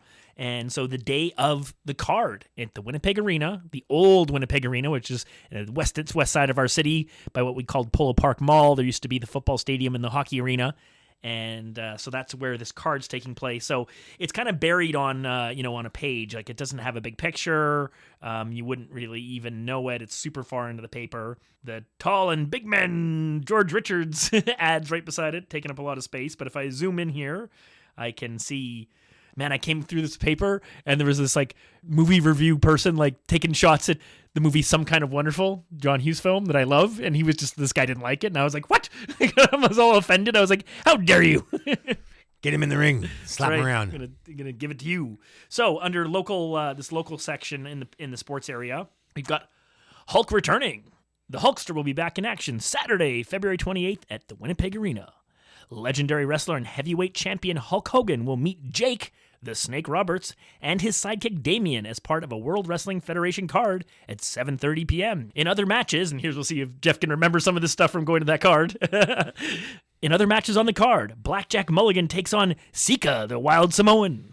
The Can-Am connection of Rick Martel and Tom Zink will fight the Iron Sheik and Nokolai, they spell his name wrong, Volkov. And the Wild Australian Outback Jack makes his debut in match with Barry O. Wow, I can't remember any of those other matches. Yeah. Meanwhile, the American Express of Dan Spivey and Mike Rotundo will meet the Demolition Crew. Axe and Smash. Pedro Morales returns to face the Honky Tonk Man. And Chung-Li, should be Tiger Chung-Li, Chun-Li takes on SD Jones. Chun-Li. Yeah. Yeah, Chun-Li, or whatever. Right? Street Fighter. Yeah. SD So Jones. there was a little bit of, and maybe SD won. Maybe SD, yeah. That's one he could do. If he was taking on Chung-Li, I would say he probably did win that match. I doubt Chung-Li would have won that match. So Tiger there we Chung-Li. go. Tiger Chung-Li, which was, he was in lots of televised matches and stuff like that in WWF. So there we go. That's, that was the setup the day of, if you're reading the paper. And this was in the Saturday paper, which was a 200-page paper. Like, I couldn't believe it. I was going through the digital archives, right? And I had 200 pages. I finally got smart and I did a search. And then it brought me to the page. Because I was like having to go page by page. And I was like, oh my God, this is taking forever. Wow. Pick up a newspaper today and you'd think likely you need to blow your nose. It's all gone online. Yeah, exactly. So there we are. So there's the what you could have read before you headed off to the arena, and then Jeff did. So remind us, give us a little bit of flavor here. I think you attended this card by yourself. I believe I did. So I was 14 at the time, but in those days, parents weren't as protective as of their kids. There were a lot of kids who walked back and forth home and from school, especially in our really elementary school. I never had anybody walk me to school. Yeah. Not to mention the fact that it was minus 30 below in the Celsius degree. Well, we had it was not, you wanted to live close to your school when you were 7 or 8 years old. Yeah, that's right. There were 4 cold blocks that I had to walk down Grosvenor when I was in elementary school. Anyway, so 14 at this age, that awkward in between, not a child anymore, but like I had my growth spurt, and was probably 5, 8 or something, not too far, not obviously not fully grown, obviously, but not a child. Yeah, I'm pretty sure that I was higher up in the crowd. Okay, I was gonna ask definitely you not about your on the seats. floor. Do you remember kind of the angle to the ring, or yeah, kind of square onto it, which was good. Yeah. I wasn't craning my neck. You weren't AEW neck rank. Oh, wow, that was terrible. And I also wasn't. Like, I ended up sitting where I could man spread. You can move around if the place isn't sold out. So it wasn't sold out. Yeah, of course. And so I was lurking in the section where I could move around as I liked. And maybe I had a certain seat number, and then I was like, nobody appears to be 5 rows down. And then there are times when you went to the arena where you could just kind of go where you liked. Yeah, I used to go to Manitoba Moose games, which is like the secondary team to the Winnipeg Jets. They, the minor league team, and even before we got the Jets back, I remember going to Manitoba Moose games, and what you would do is you'd pay for your ticket and you'd go to the game and you'd sit in your seats for the first period and you'd scout the place out. Right. and then for the second and then the intermission, you'd go find a much better seat. Right. Precisely. Same idea.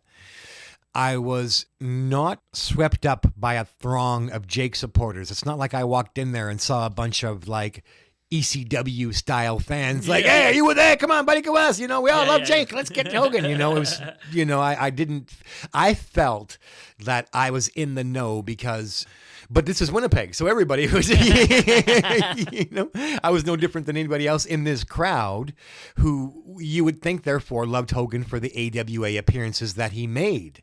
And I think that was the case. I don't feel that we were all decided Hogan's boo Hogan, cheer Jake. No, I feel that I was kind of a standout. Like, I love it. I want Jake to win the world title. And I had so much more fun than I had that time that you and I went and, you know, there were children cheering John Cena and we felt guilty booing John Cena in front of children. So we didn't really say anything and we just didn't really have much fun. I was at the top of my lungs screaming for Jake to win the match. I really can't remember much, but I remember feeling an emotional high that suggests to me that Jake did get to DDT Hulk Hogan. Yes. And I felt that he did it in the ring, but right beside the ropes, which meant that there wasn't going to be a pin because, you know, you can't, if you're not in the center of the ring, then someone's going to put their foot on the ropes. So, the foot's going to be under the ropes and the ref can see it and stop or the ref, count. or that, like, so Hogan might have taken the DDT and, you know, this would make the move more powerful. The move stunned Hogan, but he's stunned with his foot already under the rope, therefore you can't, it wasn't him like 1, 2, lift the leg. But then again, I was hundreds of yards away. I couldn't really see. I just like, it felt to me that, like, even to the point where the possibility that Jake was on the apron, well, no, that wouldn't work because the ropes would get in the way. But they were so close to the apron. Yeah. Like, you can't, you know, maybe somehow Jake, what if Jake and Hogan were slugging it out on the apron? And then Jake somehow DDT'd him on the apron. Yeah, it that seems difficult.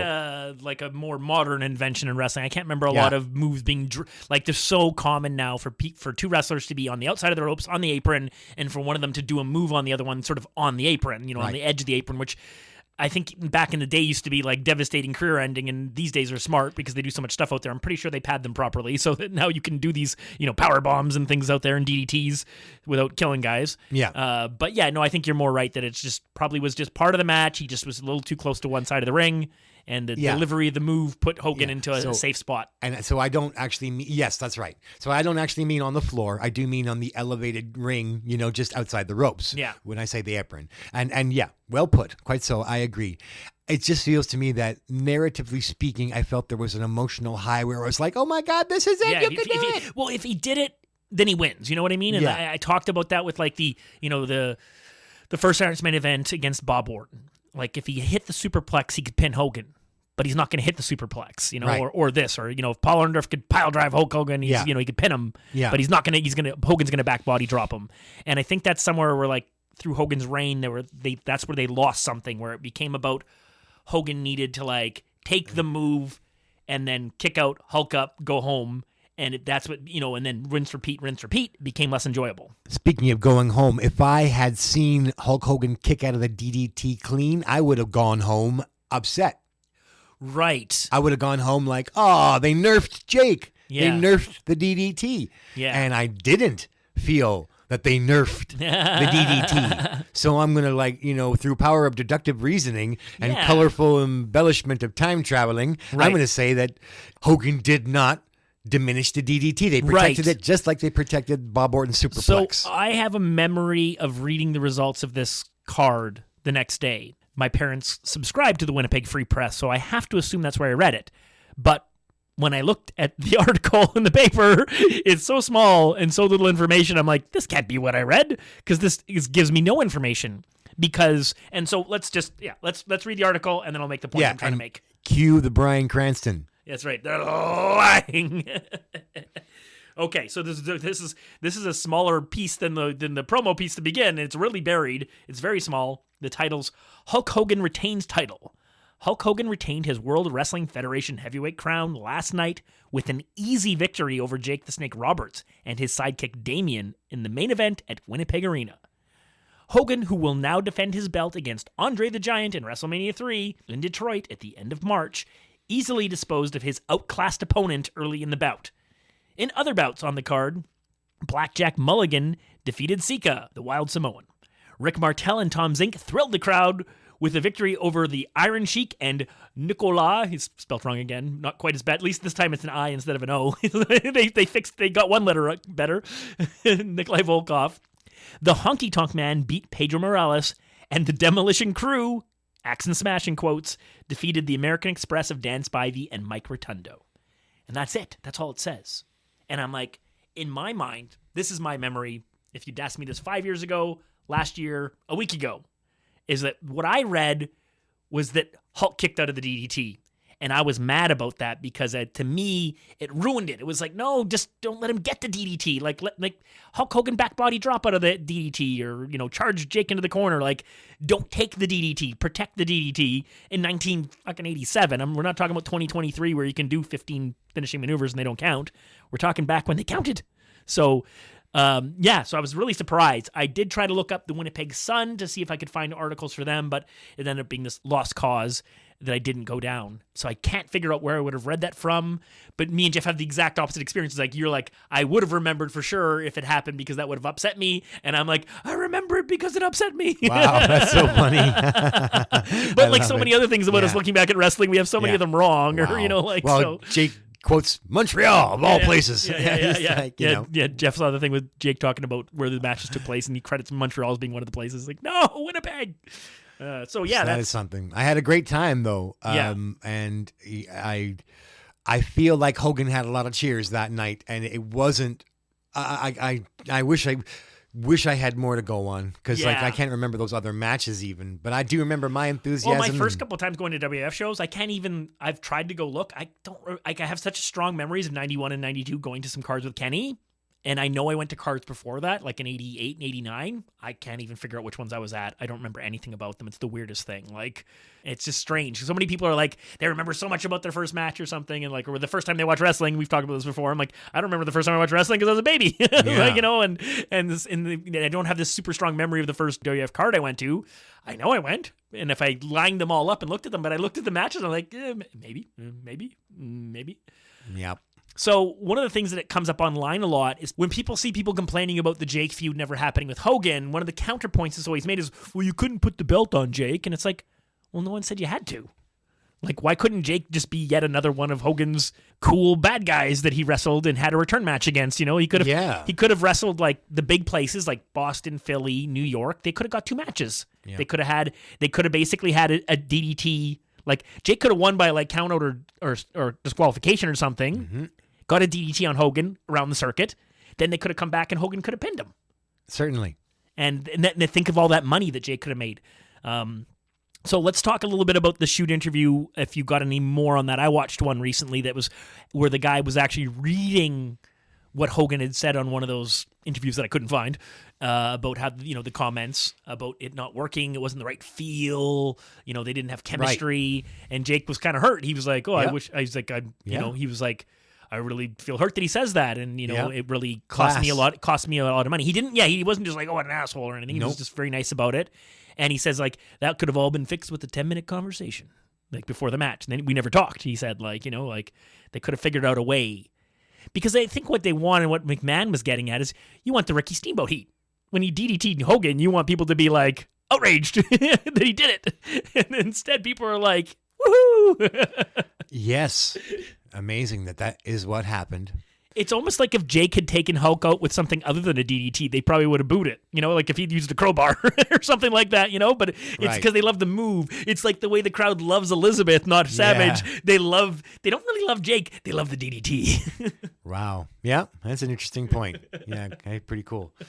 Yeah, I would say that the DDT, McMahon had it wrong. He thought that they were going to do this one thing, and it didn't work out that way, and it was organic, and I stayed hopeful that Jake was going to get some gold.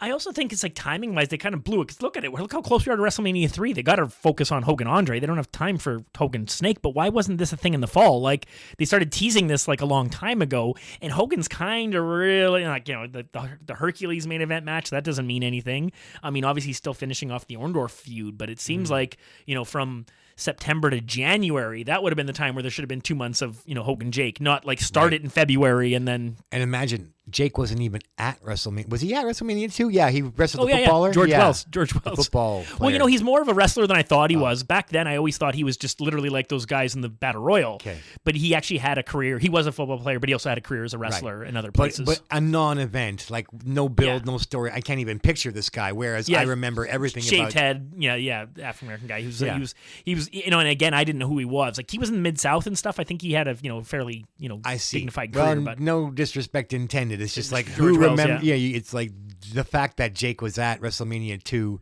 compared with his major play for the rest of the year, and then unfortunately WrestleMania 3 didn't go the way we wanted it to. But I wanted Jake to win the belt. It had to be when he got his revenge against Honky. Yeah. Alice Cooper was involved, but it was revenge denied. So I'm having to grasp the. And at this point, so this is WrestleMania 3 that Jake faces Honky Tonk. That's right. Yeah. Right. Okay. So there are no titles on the line. Yeah. Not at all. Yeah. No, because they're too busy having the greatest match of all time with that title. Like before, Jake can get back in the picture. Yeah. Exactly. So years down the road, Honky escapes the Barber's quest for his title, but in WrestleMania 3, Jake's, it was unsatisfying. Yeah, he's just trying to get revenge for the guitar shot. Yeah. And he doesn't get it. Yeah. We'll talk about it a little bit down the road, maybe another show and stuff like that. Some of the what ifs of WrestleMania 3, maybe our next, our next Saturday's main event, the May edition. We'll touch on all those because there's so many things that come out of it. But yeah, so we've gone on really long with this, but this is just a kind of like, I'll take all the other stuff and throw it away. Were you in a unique position that we saw these clips and I saw it live? Yeah, and that is important to us. And it is a shame that what Hogan says doesn't seem to match up, but Jake, is very classy about it. He doesn't blame Hogan. I saw another thing where he just defended Hogan for his moveset. He said he didn't need anything else. He was, just fine the way he was. So, thumbs up for Jake. And I don't know why Hogan, I guess he's just covering his pride when he says the matches. Yeah, I think he's trying to, when people say to him, why didn't you wrestle Jake? It's like, it didn't work. The chemistry wasn't there. And I also think that he doesn't really want to talk about the idea that at the peak of his celebrity and fame and never loved more between 84 and 87. That's the prime of Hogan. He doesn't really want to come to grips with the idea that this move was cool enough to actually take some cheers away from him. Right. And also that guy's report about the match being quick and easy. I had forgotten all of that. It must have been a short runtime, Hogan versus Jake in Winnipeg, because he certainly emphasized that basically dispatched easily, quick win. I wish I had more information. Please. Somebody tell me. Well, I'm just going to quickly look. Sometimes they have the match times. It could have been short. I don't remember an epic, They're going to, though. Occasionally they do. It's more the TV taping ones. It seems like they list that stuff. Look at the wrong one. I'm not saying that Jake didn't eat a boot and take the 1, 2, 3. I'm just saying, who cares about that? We know that happened, or we think it happened. We assume it happened. There was no powder at this. No, I don't remember. Yeah, no, powder. that was done. Yeah, no, they don't have the times beside it. It does say it does say WWF World Champion Hulk Hogan pinned Jake Roberts with the leg drop. So. Yes, well, selective memory. Okay, so that could have happened. So as best as we know, Hogan escaped the DDT, whether it was by hook, leg under the rope, or by crook, kick it out and hug it up. And that's what it is. Okay, so that's going to wrap up this whole big long thing. If you've got any more to add, or if you've got any sort of thoughts on that, please email us at legendarywrestlingobsession@gmail.com. Have we got any listeners in Rhode Island? A few. It comes up. It pops up. Yeah. If anyone in Providence, was somebody there in Providence, or did somebody see the the snake pit that I saw? Back me up. Come on, Providence. They talk about online these glitch in the matrix or Mandela effect, things that we knew as a fact as kids that are being changed online, and it's people messing with you, and it's we knew the snake pit happened, but it's Okay, so there's a whole lot of other stuff we're going to cram in, nowhere near this detail, but we're going to get through as much as we can, try and do it chronologically as best we can, and get us ready for that Saturday's main event. So there's a whole bunch of Piper's Pits, and there's a couple of matches and some cool things, hopefully some good laughs. The celebrities get in. It's the ramp up to WrestleMania 3, the promo, the build to it as far as the amount of time spent on TV talking about it is just crazy. We saw WrestleMania 2 build up, now seeing WrestleMania 3 build up, it's like they took it up a notch. So stay tuned. We're going to get there. Do you remember any WWF candy per se or anything, in that realm? I know there's a couple of famous food items of theirs. No, I'm afraid I didn't really get my hands on any of that good American novelty confectionery that was looked so tantalizing. Yeah, I think obviously the first thing is the ice cream sandwiches are the most famous, and people because they showed people in the audience, but they were plants, just like the flowers are a plant. Right, the ice cream bars are a plant, man. Yeah. CM Punk used to was one of his demands, a joke demand he had when he was like holding out the world title as a storyline, and he was like one of the things he wanted when he came back was ice cream sandwich. He wanted CM Punk ice cream bar. Okay, that's pretty good. Yeah. And then there was the cereal. I remember the Superstars cereal. I'm not sure if it was a Captain Crunch like, or maybe it was more, Alphabets. Who knows what it tasted like, but it kind of. Well, there was one thing that did allow me, anyway. I don't know about you, but my mom would take trips with me and my brother. We would all go down to Grand Forks, which is in North Dakota. Yeah. And we probably mentioned this before. Corey and I made a trip down to Minneapolis, First Avenue, to see Frank Black. That was another an American. Dinosaur Jr. Oh, sorry. Yeah, I went to see Frank Black somebody another else. time. Yeah, sorry. Shit. We saw Dinosaur Jr., Corey and I, and another guy. And I also made a trip down to see Frank Black. Yeah. Anyway, so we could get American cereal on these Grand Forks trips, as well as like the He-Man figures. We covered that. So I remember, we for sure talked about it, because that's how I got my first look at He-Man was on a trip down to Grand Forks when I was like 12 and like, wow. Yeah, my parents wouldn't buy us sugared cereal when we were kids, except for at Christmas. We could have $1 a year. Basically, it became this tradition.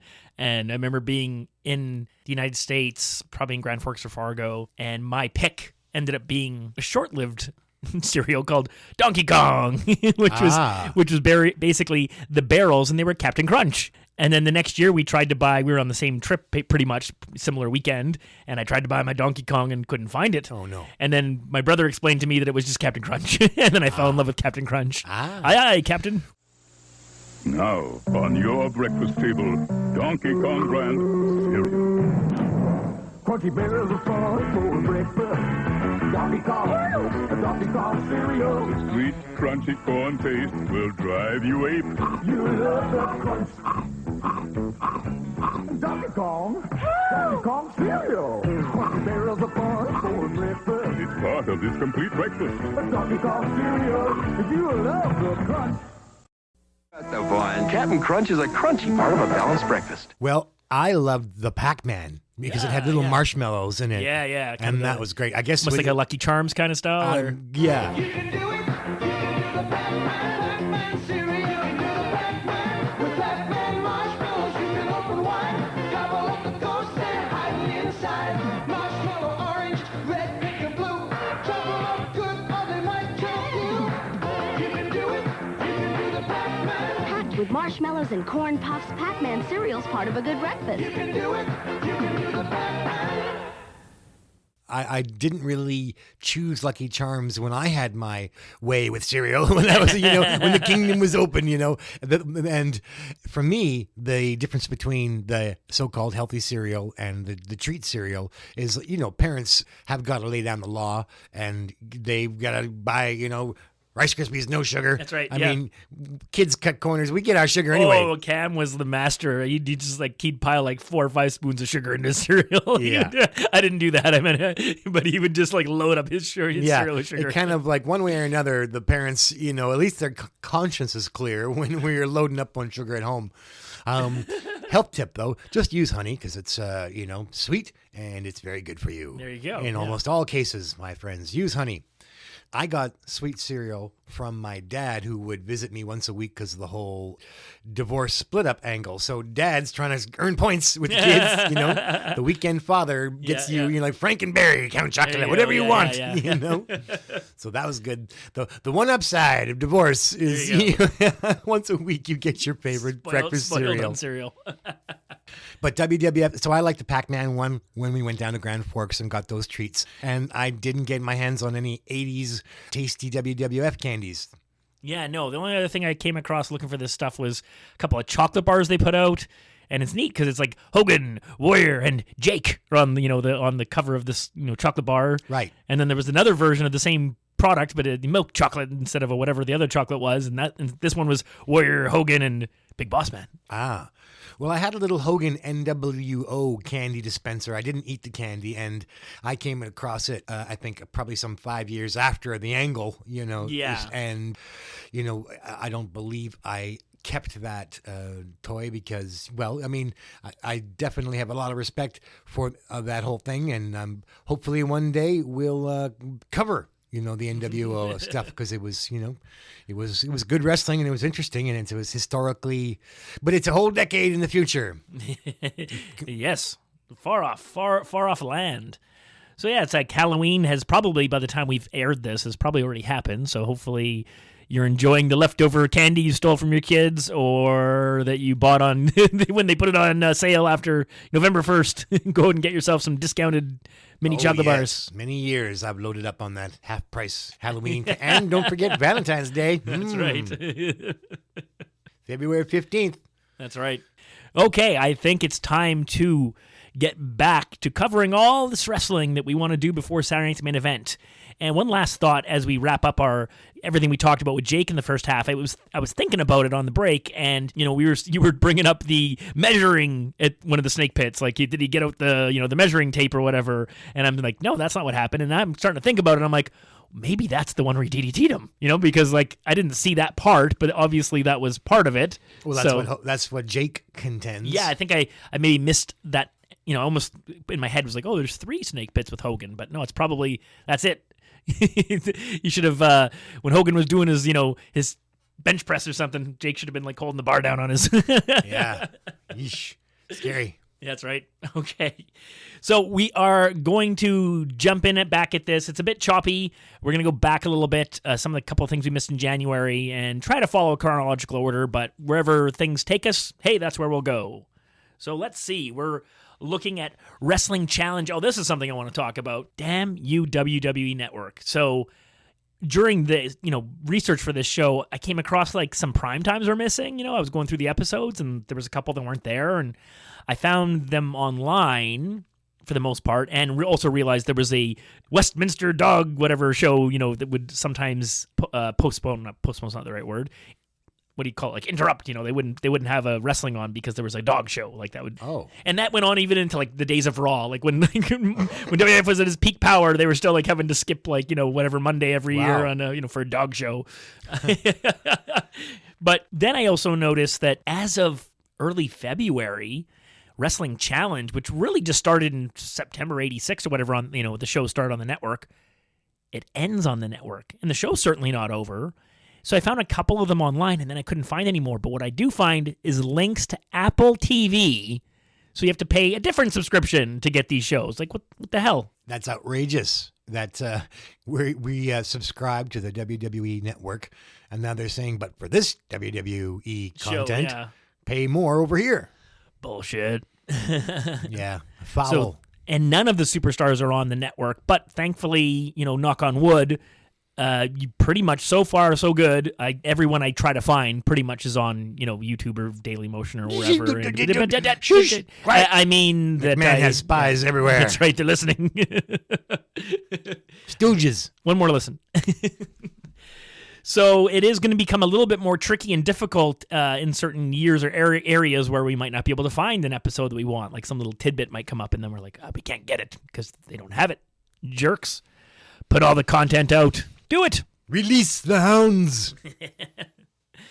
Okay, so I'm just going to fly through some stuff. We're not going to cover blow by blow a lot of this stuff. Just hopefully just, little notes, topics of conversation. So heading back to January 10th, the Wrestling Challenge episode, there's a pretty short sort of inset promo that comes up. It's Heenan with Jack Tunney. And so remember, this is back in January, so the Piper's Pits haven't happened yet. We haven't gotten to the Hogan Trophy thing or any of that stuff. This is back in the whole, like, how did Andre get back from his suspension? It's kind of funny because Heenan's getting mad at Tunney for he's like, I'm not giving any information. You must be the leak. He's accusing him of. Yeah. Who's the mole? That's right. It's short and sweet, but I just love Heenan being mad at Jack Tunney and blaming him for things. There is a match, which we won't cover. It's the Killer Bees versus Morocco and Orton. And it's interesting because Danny Davis is the ref. And if I'm correct, this is the match where I think the Bees are they have this really weird outfit. It might be a different show, but anyways, we can talk about the outfit. So I don't know, Jeff, do you remember this? We all remember, the Bees jackets. and Yep. their headbands, Sure. and their little bee tights. Yeah. Well, for a while they were putting on like black tights underneath their trunks, so they had like black legs, like full length legs with but right. then their bee trunks. So it's a really weird look. I had not noticed. I forgot So about it. about a year ago, somebody posted a picture up on I don't know, somewhere on social media that I saw, and I was like, what the hell is that? But now I've come across some matches where they're wearing it, and I'm like, oh, sure enough, there it is. Oh. It's a thing. So the only thing worth of note of that match is that the Bees, of course, at some point after the shenanigans of Davis, helping the heels cheat by constantly distracting himself with the, with the outside good guy wrestler, so the other two can double team him, they finally get on the outside of the ring, get together, get their masks on, get back in, get that B action going. They start taking it to the Morocco and Orton, but Davis rings the bell. He disqualifies them for wearing their masks. Wow. There you go. There's your lawful evil. That's right. Referee. Yeah. So there Corey you go. posted a funny little meme. Yeah, there, we'll come back to that after the wrap up of the show. I think it's something we talked about last show, and we'll have fun with it. Yeah, for sure. So let's skip ahead to January 17th. This is Wrestling Challenge, and Jeff speculated on something, and I saw it. It happened. So remember what you said about Blackjack Mulligan? What you wish would have happened? Teaming up with his son? Yeah. Well, the next best thing happened. Okay. 6-man tag, U.S. Express with Dan Spivey and Blackjack Mulligan. Right. So they're a 6-man tag in a couple of That's matches. funny. We see them a few times, Oh, come out as a unit. Right. And he's coming out to he's coming out to their music, like the Americana. Wow.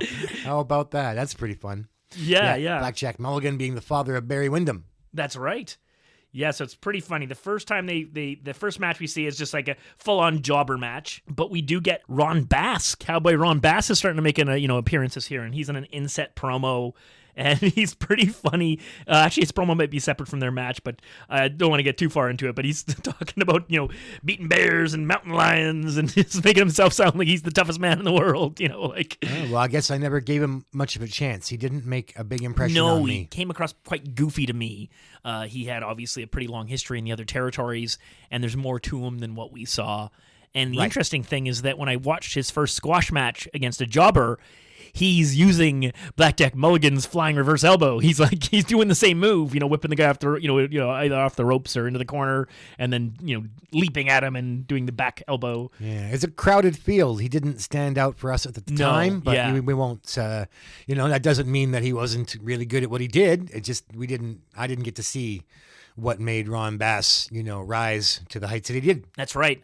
And another interesting thing that came up on this is Butch Reed's got a match. I can't even remember who his opponent is. It's not really, relevant. I think it's a squash match. Honky Tonk's best friend, Butch Reed. Right, Butch Reed. And they introduced to the crowd the returning Andre the Giant, and he comes out all smiles. It's good guy Andre in his suit, in his rock and wrestling suit, and he comes in and he shakes the jobber's hands, and he shakes the ref's hand, and he goes to shake Butch Reed and Slick's hand, and they won't shake his hand, so then he just leaves.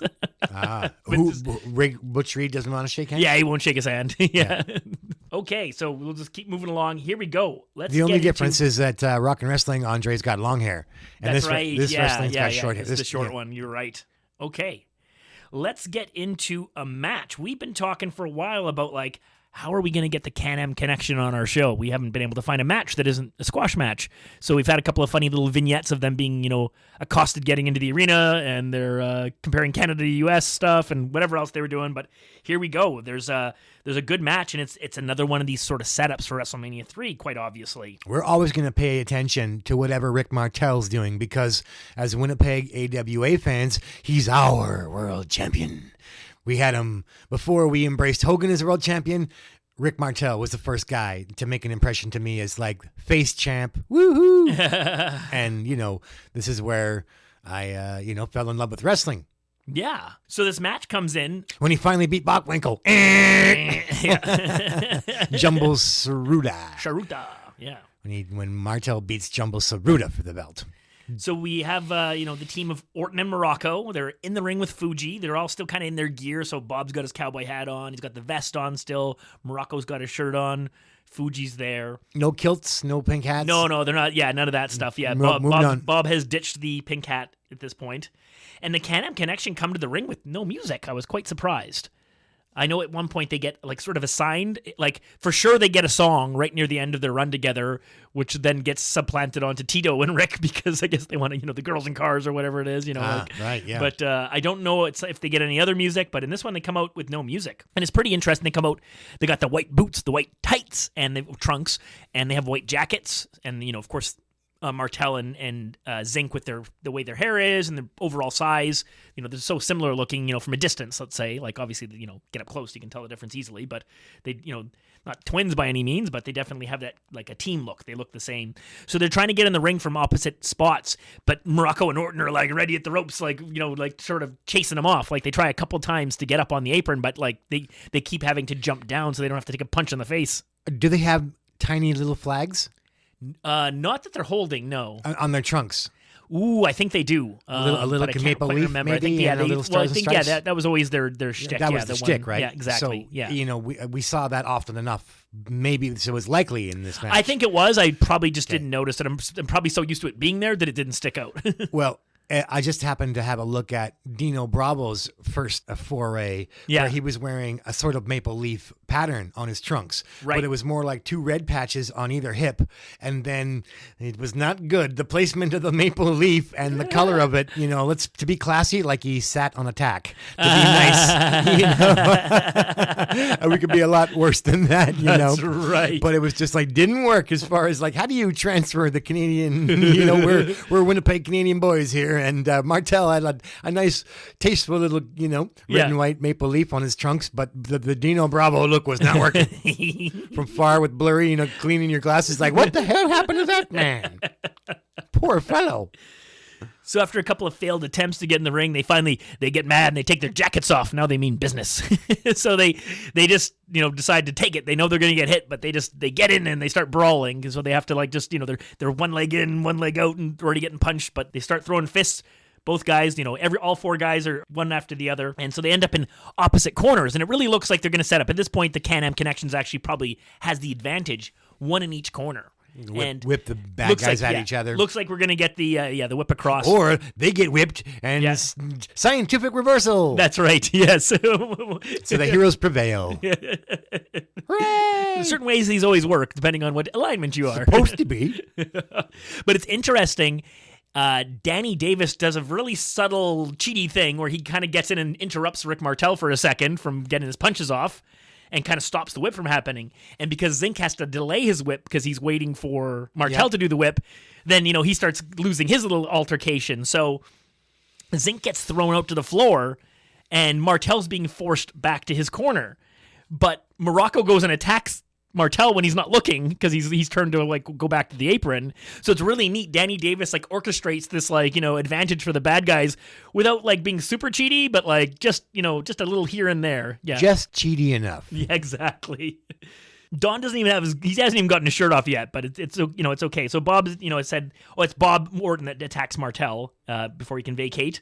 So they're now the legal men. So McMahon is on Davis, of course, right away, and Jesse just tells him he's sick of it, and can they not just talk about the match for once? He's, every time Danny Davis is the ref, that's all McMahon wants to talk about is how it's all Danny Davis's fault, and he just wants to, talk about wrestling. You're a broken record, McMahon.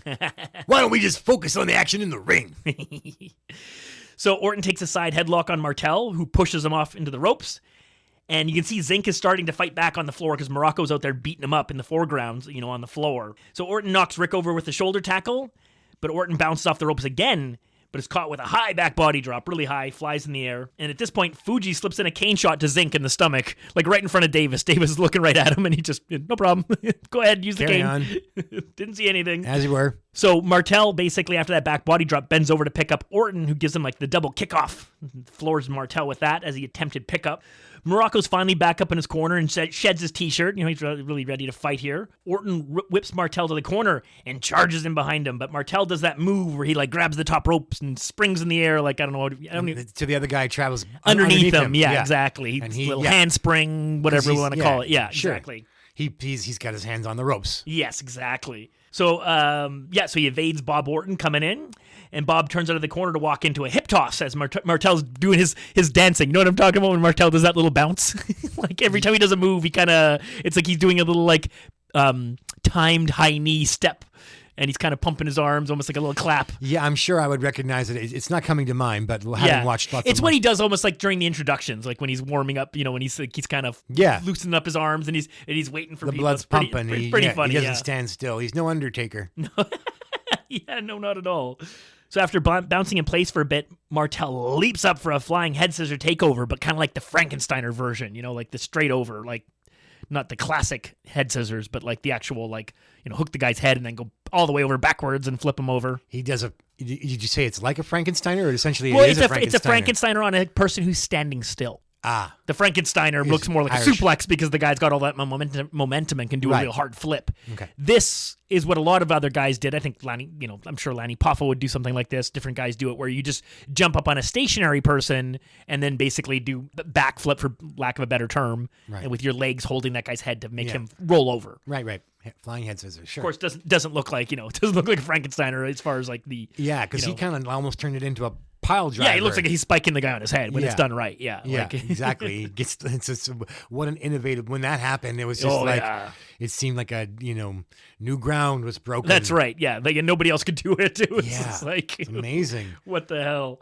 Yeah. And then they were so good too together as a team, not just Scott Steiner's those couple of years, like 89 to 91, 92-ish or whatever. I'm not saying they're bad after that, but there's just a glory period of the Steiners where it's just like nobody could touch them. Yeah. And unfortunately, the tag team division isn't quite there at that time. Right. It's like if only they had met up at the time when there was 6 or 7 other great teams. Well, that's when Legendary Wrestling Obsession will go to Japan-san. That's right. And we'll go study some matches with Sting and Muta and the Road Warriors and what was it? Violence Incorporated? Miracle Violence Connection. Miracle Violence Connection.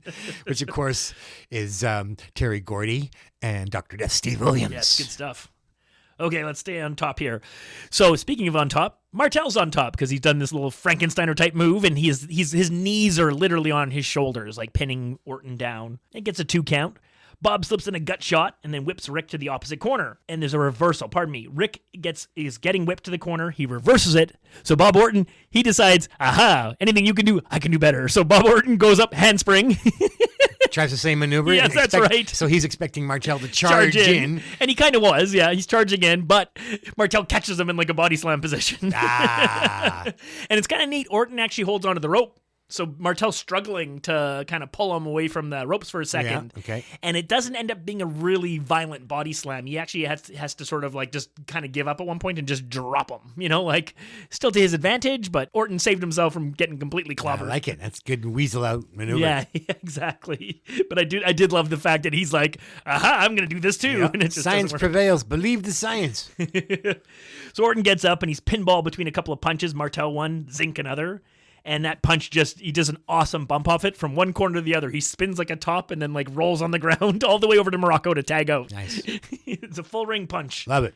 Yep. So at this point, an inset promo for Fuji pops up, and he lets the connection know that after they meet, they will be old and ugly. It's like... They're going to be old and ugly? Yeah. I understand the idea that they're going to be ugly because they're going to be beaten up, but I don't understand how he's going to make them older. Oh, man. Well, far be it from me to understand the wisdom of the Far East, but I did get a little nugget from my landlord when I lived in Vancouver. So this nice sort of senior couple, maybe 60s or, something like that, and I was living there with my girlfriend in my 30s. They had moved to this country, so they were from China. The husband didn't say much. The lady was the one who said, okay, everything all right, when we negotiated all our rent and stuff like that. Anyway, one day he's over and she's there, our landlord and landlady, and my girlfriend's around. And the landlady says something about how pretty my girlfriend is. Right. And Eva, she's enjoying that. And then her husband, he snorts. He looks at me and goes, girlfriend pretty, wife ugly. Like his what? What? Yeah, and she swats him on the shoulder, and she's and he's like, hey. Yeah. It was great. Okay. You'll be old and ugly, says Fuji. Oh no. Girlfriend pretty, wife ugly. Oh. Thanks. Oh no. That's all he ever said. So Morocco again is tagged in after Orton spilled all the way across the ring. So he charges into Rick's corner, but he's whipped into the ropes. It just he doesn't it doesn't work for him. He's getting beaten up a bit, and so there's an attempt at a whip, but the big man reverses it, and he doesn't notice that Zink's been tagged in. and it's a neat little spot. So he comes off the ropes, and he reverses Martel after that tag. So like Martel's trying to whip him, he reverses it during the reversal. Martel Is it a tags Moroccan Zink. whip? No, it's a regular whip because he's reversing it. He's right, not. so He's not initiating. He's reversing. Okay, so Yeah. right, yes, that's how you know who's I doing thought whipping you who. might ask that. Yeah, who's whipping who? Yeah. So Martel does a leapfrog because basically Morocco's trying to back body drop him.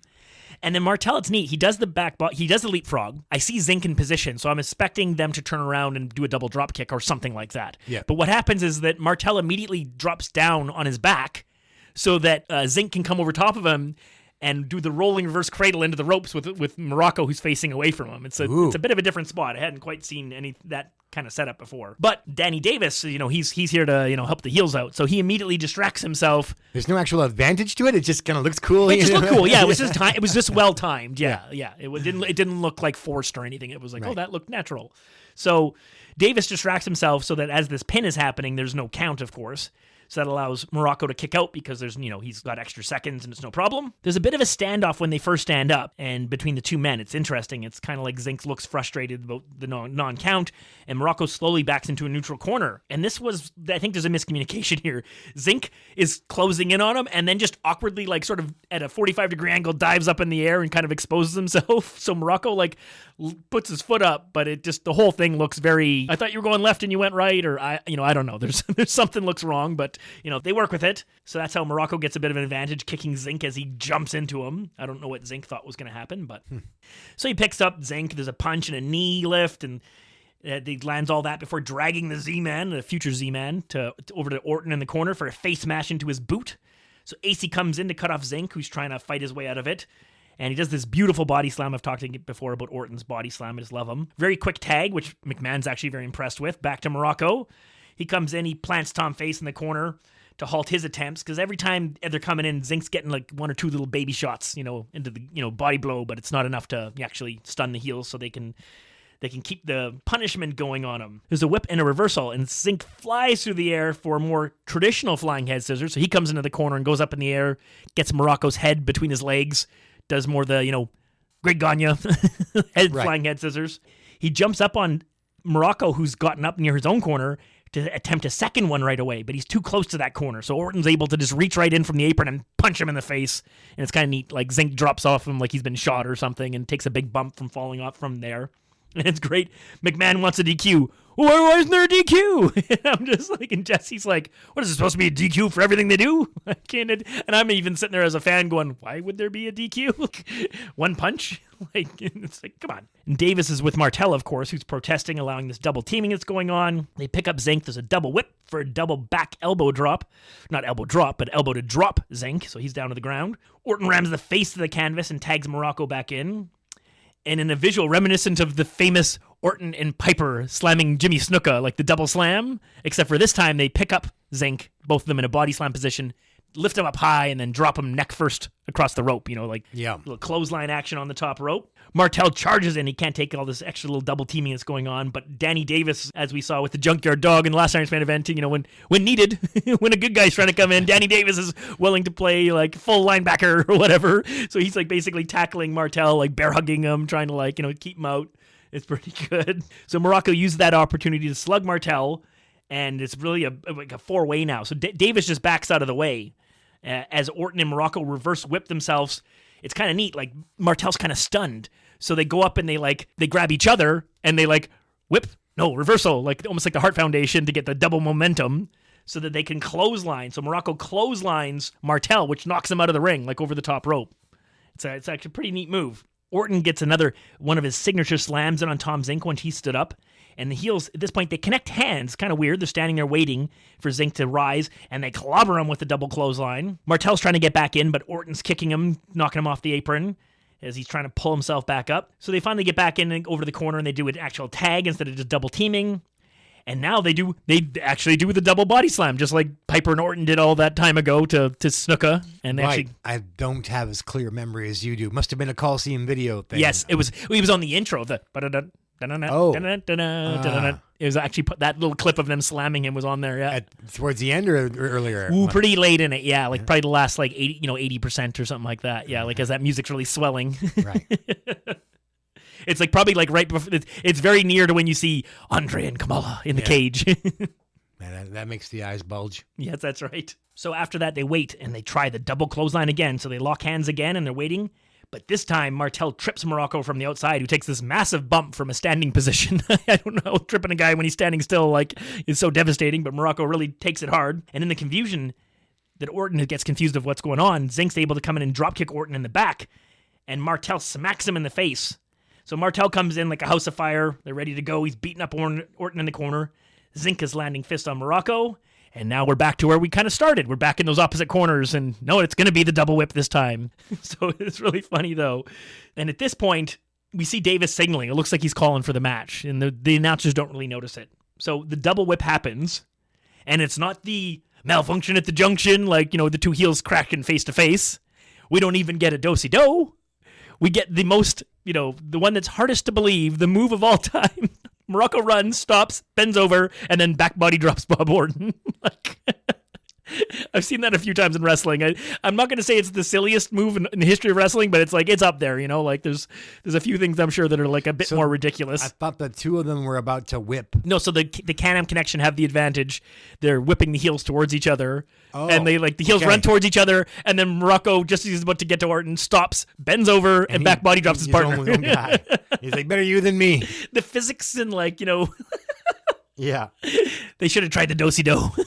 Yeah, take a page from the Funk Brothers. Double Cross Ranch.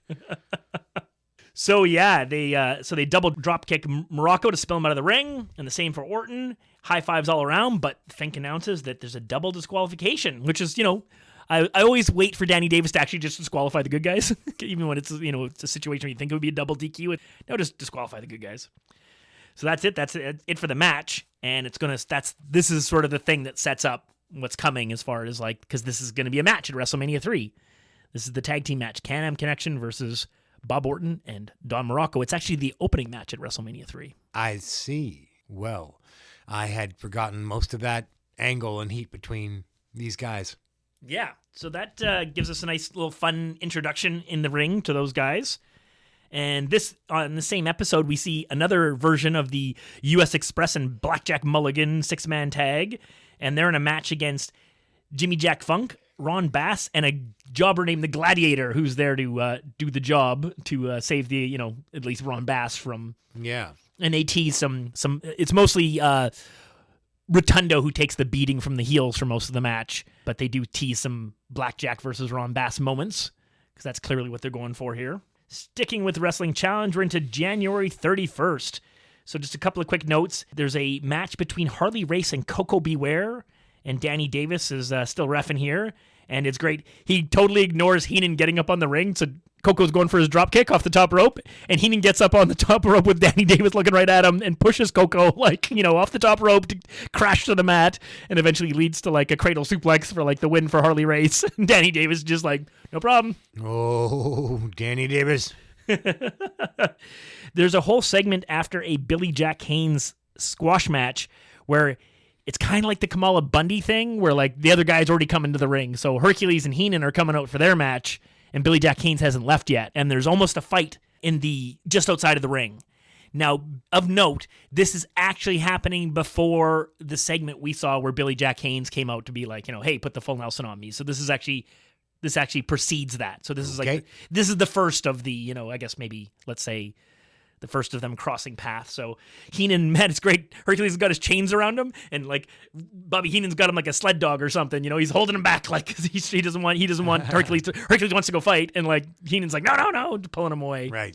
And then eventually, when you come back, Hercules and Heenan, they stay kind of near the ringside to watch Billy Jack Haynes have his match and, use his full Nelson because Hercules used the full Nelson in his match. So they're totally setting all that up.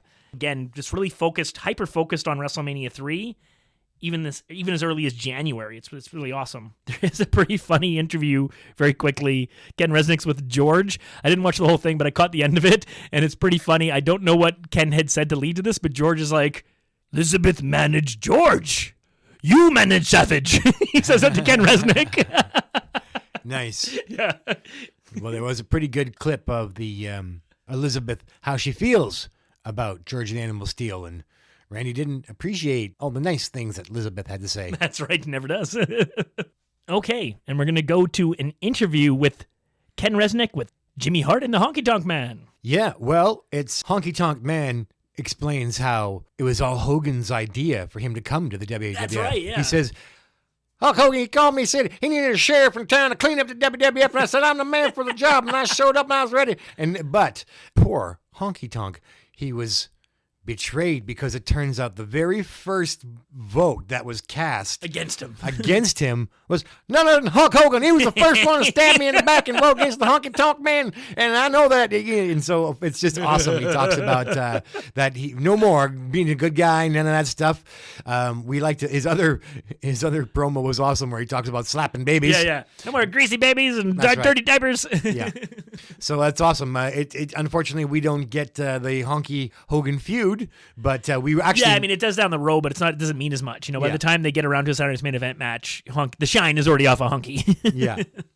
And actually, it's kind of fun to see Ken Resnick now. He can be quick on his feet. Yeah, definitely. Okay, we're going to bring this segment from the February 7th Superstars of Wrestling. It's Piper's Pit, and Jesse Ventura is back. As we alluded to last show, Jesse challenged Roddy to produce the champion Hulk Hogan, and Jesse promised that he would bring Andre the Giant, that Andre owed him a favor. Don't know what that would be for, but Jesse promised it would be there.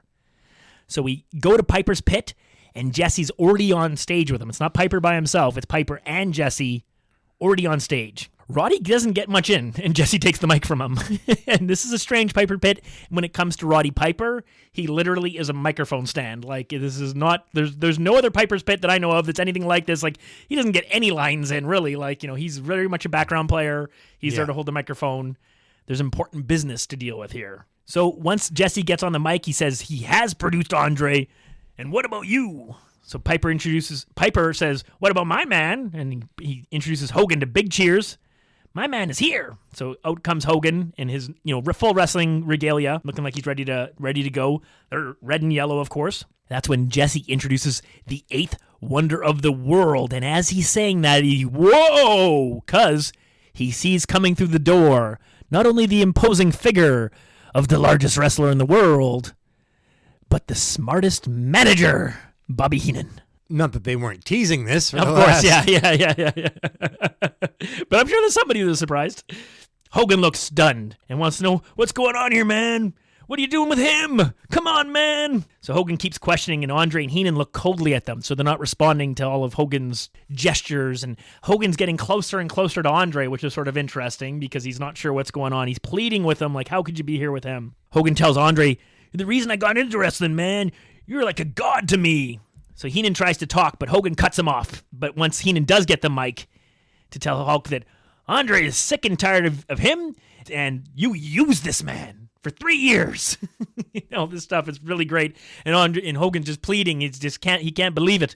And Piper's got nothing to say. He's just holding the microphone. Heenan brings up the trophy, and you couldn't even let him have that. You had to steal his moment. He brings up the fact that Hogan had to come out and steal the spotlight, which is 100% true. Yep. He calls him, he says, you're jealous. You're jealous of this man.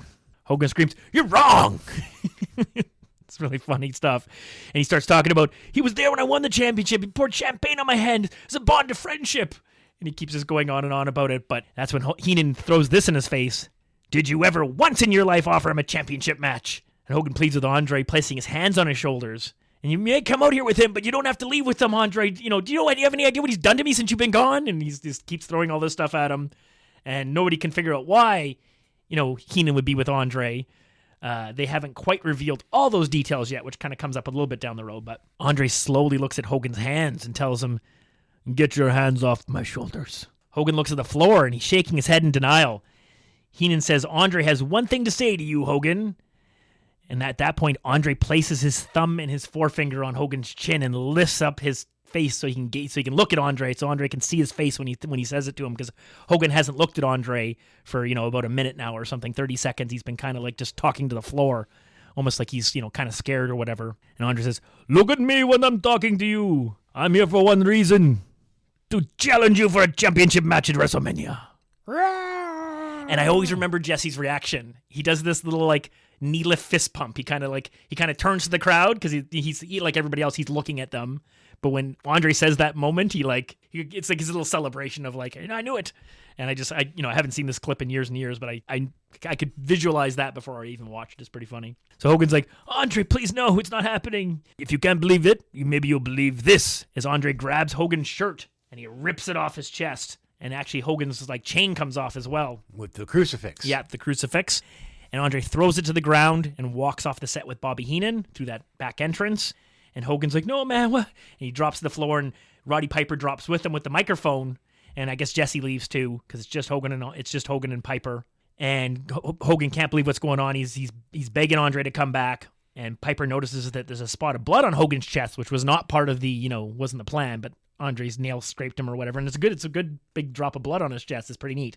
So it's an interesting look. And basically Piper ushers Hogan off the stage as they fade to black. It's just totally masterful. Like today's wrestling, there would have been like chair shots and blood and, I don't know, light tubes and pizza cutters and whatever else. And right. Unnecessary. But it was not being physical was way more engaging and way more like made your imagination go of this match. Now, if you weren't someone who was, sort of fortunate enough to have seen these different various altercations between Hogan and Andre in 1980 and different 81 or whatever other years they did them in prior to this run, and you only know, like such as myself, you only really knew the Hogan Andre buddy story from AWA. It was just, you're just trying to imagine the match. And there's nothing they could do on a stage to promote that match physically better than just opening the door. Like actually showing us anything, actually having Andre beat him up, that would have actually worked backwards, I think. Right. Like it would have taken away from it. That's true. That's so we had the benefit of being AWA fans. We knew that they were doing battle royals together, Hogan and Andre in Winnipeg. Yeah, a lot of like 3 versus 2 matches. Like it'd be like Heenan family versus, Hogan and Andre versus like 3 guys or something. Or actually, I think one time I saw it was 4. It was Heenan and 3 wrestlers versus Hogan and Andre. Oh, wow. Yeah. And one interesting thing is that if you watch, and I saw Hogan talk about this right before Andre grabs his shirt, you see Hogan stick his forefinger into his own eye, basically. And he has, I forget what it was. I don't know if it was Vaseline. Like he has something to basically try to elicit tears. Right. He's trying to make himself, but Andre actually shakes him so hard that Hogan basically pokes himself in the eye like more than he meant to, So he actually literally kind of blinds himself for a second because he from like the wincing from the pain and sure, ouch. Yeah, but it it does help because he does look.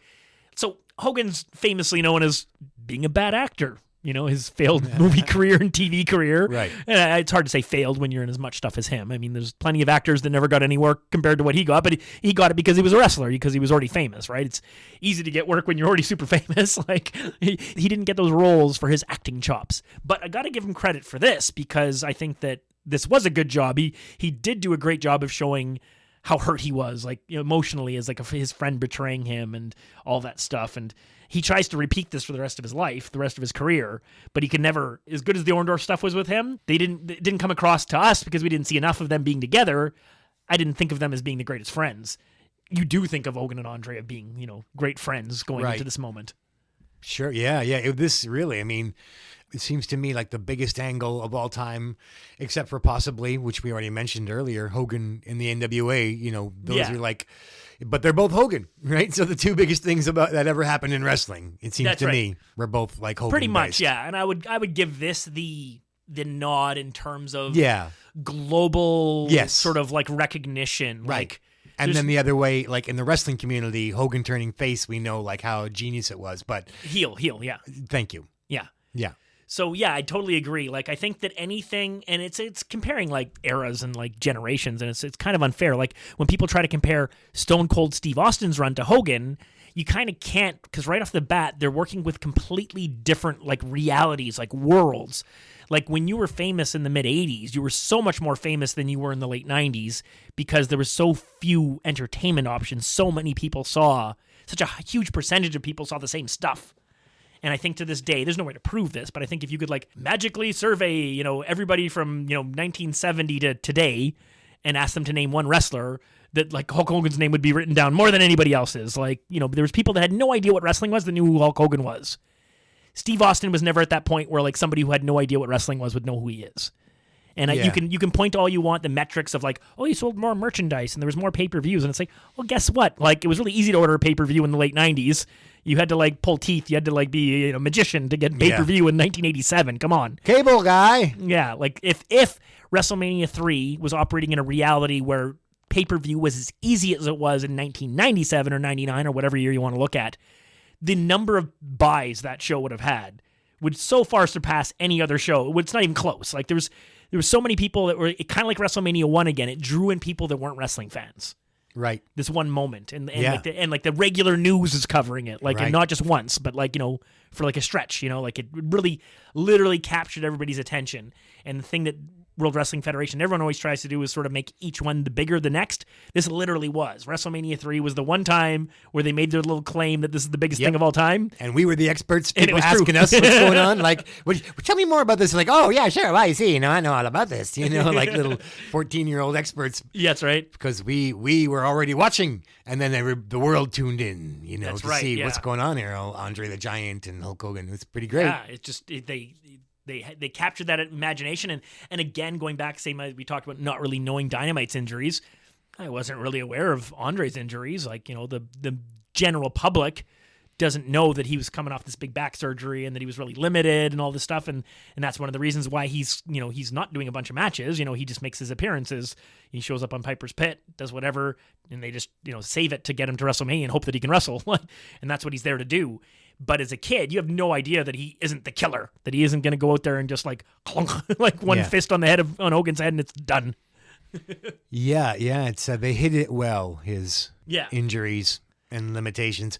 We saw it when he couldn't climb the stairs. He needed Junkyard Dog's help to get up these stairs in one city. That's like awesome. Yeah, in Toronto and with the ramp and the Funk match, that amazing because there's no handrail. Funk versus Junkyard Dog and Andre with Jimmy Hart in the match as the third partner, and the entertainment value went through the roof. Go back to our catalog and you can hear us break down that match. That's right. Yes. Okay, so that is really that segment is really wraps everything together. Like this is what kicks it off, and it's really neat to watch how the TV shows progress from week to week going forward. Because at WrestleMania 2, I remember the few weeks of TV leading up to WrestleMania 2, they really go hard with like all the promos and the Mean Gene event centers to like show you like the what's going on with those cards. It all comes together so quickly because they've been building these matches since like the fall, pretty much, some of them. And the previous Saturdday Main Event, we knew Harley Race and Junkyard Dog, Roddy Piper and Adrian Adonis. They were planting big investments to like get us to like WrestleMania 3, but it all happens really quickly. They go from like announcing WrestleMania 3 to like what's the venue going to be to like it seems like all of a sudden the next week it's like they announce every match all at once. Like Mean Gene has a segment where it's one after the other, and you're like, holy smokes! And I think that's one thing they kind of changed going forward later in the 80s, where they got the idea to like release it a bit at a time. They had three months of build, let's say, to like a WrestleMania, and then it was like that was what I was watching on TV, was because I knew that I wasn't likely to get a very good match on Superstars, but I could get Mean Gene telling me like one more match for WrestleMania or something like that. It's usually the third installment that stinks, like the Indiana Jones or Star Wars, and I mean, just in that Jedi wasn't as cool as Empire. But anyway. Jedi has its moments, obviously, but not as a full package. Yeah.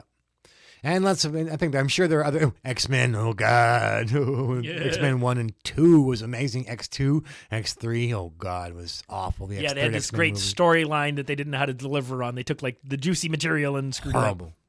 Anyway, but WrestleMania 3 was better. It was the best, probably. I got to be the greatest WrestleMania. Probably, and I think it's the most important one. I think you do. I think we have rose-colored glasses in terms of some of the matches. The sort of the in-ring probably doesn't deliver the same all the way through. Not every match is a barn burner. Well, I'm not saying it's Dave Metzger's favorite WrestleMania. Yeah. Oh, it's definitely my favorite WrestleMania. That doesn't mean that it's the best, but I think it's the most important. I won't argue it's the best because that's super subjective, but I will argue that it's the most important. Very well. And I mean, WrestleMania 1's pretty damn important too, but they hadn't figured out how to do it yet. This is after they figured out how to do it. And then 2 was kind of a fizzle in some ways. Yeah, for sure. Absolutely. He's got one more thing to say to you, Hogan. Look at me when I'm talking to you. I'm here for one reason. To challenge you for a world championship match in the WrestleMania. Andre, please, no, it's not happening. We're friends. We're friends, Andre, please. You can't believe it? Maybe you'll believe this, Hogan. Andre, what are you doing, man? You can't leave like this, man. What are you doing, Andre? You can't cross the shirt. What's wrong with him, man? You can't leave like this. You're bleeding. It's not how. Andre, come back, man. You don't have to leave like this. Okay, so we're back over on Wrestling Challenge that same day, February 7th. One thing we see is a demolition squash match. And it's kind of interesting because we've already gone past the whole, Moondog or whatever, Rex or Spot or whatever, I guess it's Rex, being part of the team. It is Barry Darsow, but the thing that's different in this era is they haven't figured out their makeup. Like, their makeup looks so different, yeah. Like, both Axe and Smash look very different. It's in terms of the color and the way it's on their face and stuff like that. They haven't come up with their, like, sort of, permanent style, which I think doesn't come up for, a month or two before they kind of figure it out. Right. Well, Demolition had an uphill battle with me, at least, and I feel Corey felt the same way. We knew the Road Warriors, and so I couldn't take these guys seriously. They won my respect now, but that's because they both had storied careers before they teamed up as Demolition. Yeah. Then as Demolition, they're the team that wouldn't go away. Yeah, that's right. Yeah, they got themselves in a spot and kept it for a really long time. So an interesting thing of the squash matches is an inset promo with the Dream Team. And it seems like they're planting seeds for something they never cashed in. And that's like, how do you feel about, Johnny V bringing in another tag team? So then the Dream Team have to answer this question. Why did their manager get another team? I had forgotten Johnny V. Johnny V is the original manager of Demolition before Fuji takes over. Yeah, that's right. Yeah. Yeah, he's there with them for a while, a little while. And it's kind of neat. Greg Valentine is very diplomatic and says, Johnny V knows what he's doing and they're the two best teams and they're going to, support each other. But Beefcake, you can tell he doesn't have any words, but he's kind of doing everything he's trying to give you an expression like he's not maybe on board. So it's very, they're trying to be subtle with, without hitting you in the head. But it seems to me like they were probably going to plant some sort of a Dream Team Johnny V split, let's say, prior to what actually happens. Right. More based around Demolition. So that's kind of interesting, I think. From the pages of the World Wrestling Federation magazine, here's Update with Gene Okerlund.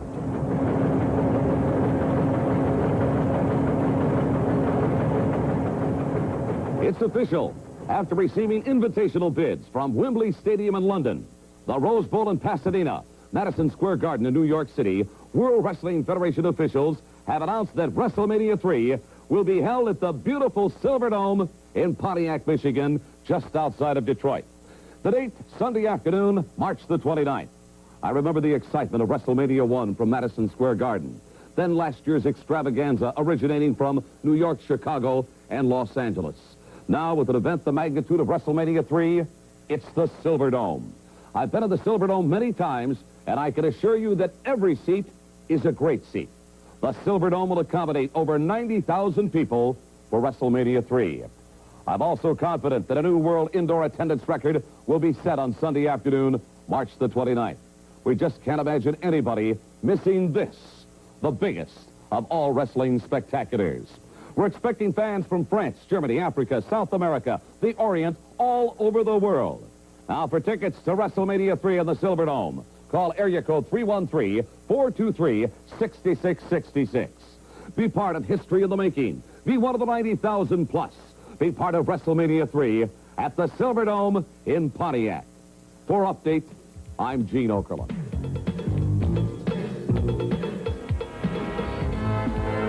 WrestleMania 3. Bigger, better, better.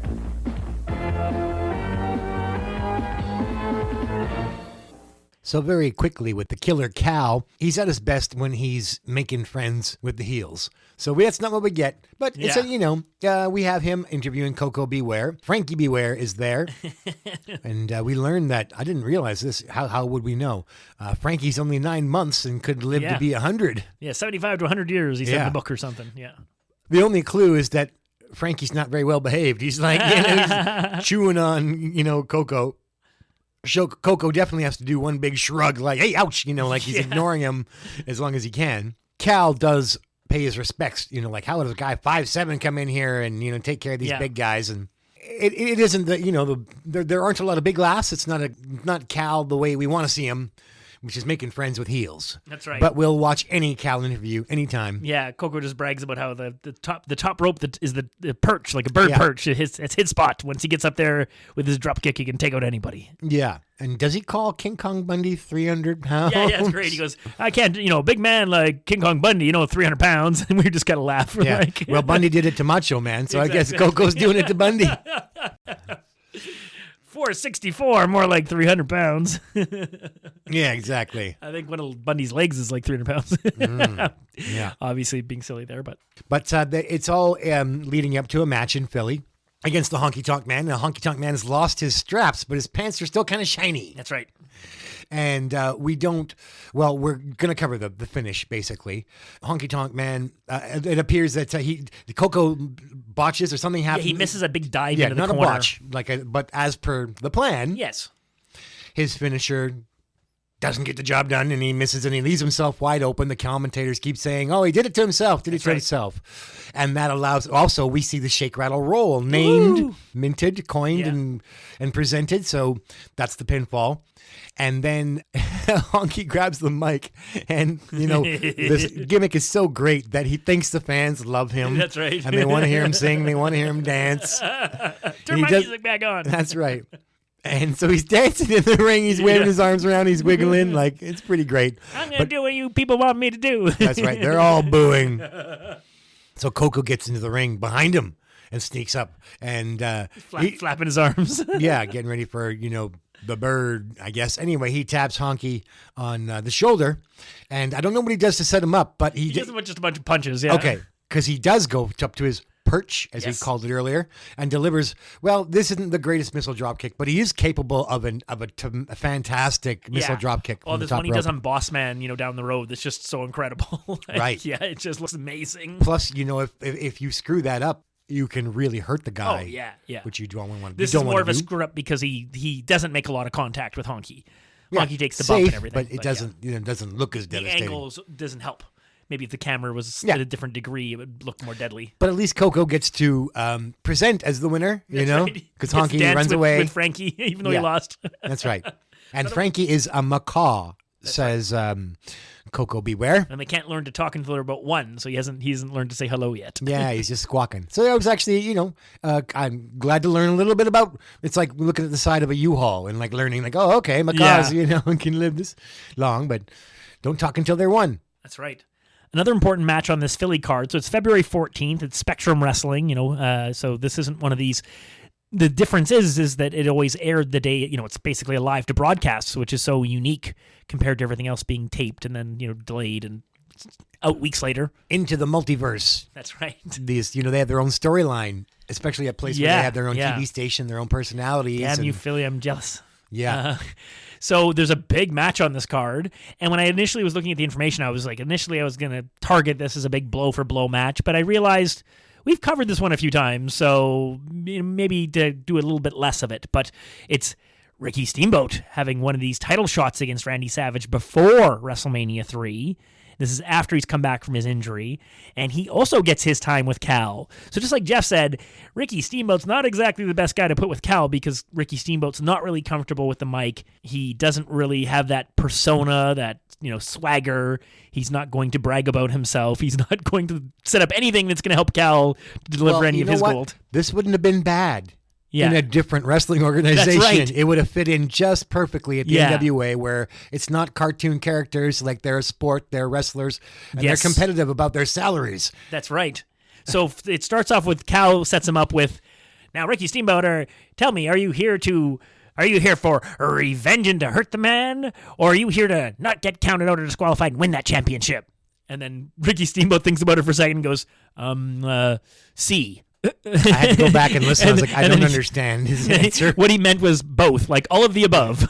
Yeah, he gave me an A and a B, and I'm like, oh God, if you have to qualify your answer, Ricky, you're already. And then he says, You know, it's no secret that I've had a bunch of matches against Randy Savage, and I'm sitting there listening to this going, well, it kind of is a secret. Yeah. Like, you know, No me in 2023 looking at like a list of matches, sure, I know you had all these matches, but me as a kid watching TV, I didn't know you had any matches. Yeah, in the multiverse, yeah, okay, everybody knows that you're wrestling in Philadelphia and Boston and New York before you get to WrestleMania, but... So it's neat, again, like if you're that Philly, if I was a kid in Philly, I would have this idea of all these extra matches and that, you know, there's more going on. But you were saying that he starts talking like an NWA Exactly. interview. That's exactly where this is going, is that he talks about it'd be best in his best interest to come out of this match as the Intercontinental Champion because of the prestige and the contracts and the payroll and just like talking about things we would talk about in parking NWA. spot. I got the sweet ride, you know, and it's like world champion, or no, here, and right next to the world champion's the IC belt parking. So, you know, he says a bunch of other stuff. We'll skip ahead a bit. And he does talk about how he has an open contract and he's let every promoter, especially the one in New York, know, which is, again, is sort of another odd reference. Yeah. Like even that they're, you know. Wink, wink, like inside the curtain, you know, behind the curtain. That's right. Because, I mean, like we know he means Vince McMahon, but in even kayfabe, who is he talking about? Yeah, like I think as a 14-year-old, I would have been like, New York, what are you talking about? Yeah, Jack Tunney's World a character, Wrestling but Federation. There aren't really promoters in this world. Jack Tunney's like running a sports federation, and they're not. Yeah, the promoters aren't like, you know, the NWA would say like the promoters want to make money. Yeah. Up and down the states, we're gonna make money. The promoters is begging for the greatest show spectacle in the nation. But they don't talk like that in That's the, right. That's right. So he says he's got an open contract and he wants Randy Savage at WrestleMania 3, March 29th. And whether he's the challenger or the champion, he wants Randy Savage. He does that well. Leaves it open that he could win tonight and they'll still get whether their I main win event. tonight or not, I want Randy Savage. That's So clever. At least he's got that. So That you is can good. bend your because if you're trying to have these two multiverses together in one congruence, and that's been bad things happen. So we get into the match, and again, we decided not to cover this. It's a good long match. We did take a peek, you know, at the end just to kind of get a little flavor for it, and it's kind of neat. I come back to it. The crowd's frantic. So like there's great action going on. Ricky Steamboat does like a sunset flip from the outside to the inside, almost gets a 3 count, and then we see shades of WrestleMania 3. There's this quick exchange of Steamboat going for like a leg trip and like the sunset rollover or whatever it's called. Like he does like a couple of quick schoolboy. Yeah, schoolboy. Like it's boom, boom, boom, boom, just like WrestleMania 3. Randy Savage, Ricky Steamboat moving like in unison, you know, totally combined with each other. And this is what they call the false finishes, like the sure. 2 count but no, 2 count but no, and then they give you 8 of them, and you're just like, wow. These quick one after the other, and sometimes they're kick out at once. It doesn't always have to be the 2 3/4. You know, like it's not like every single time it's that. Like sometimes it's literally a kick out on one, but they're just going for it again. They're trying to win the match. They're not trying to hit spots. They're trying to win the match. Yeah, so that's what's using really neat. Wrestling maneuvers. Yeah.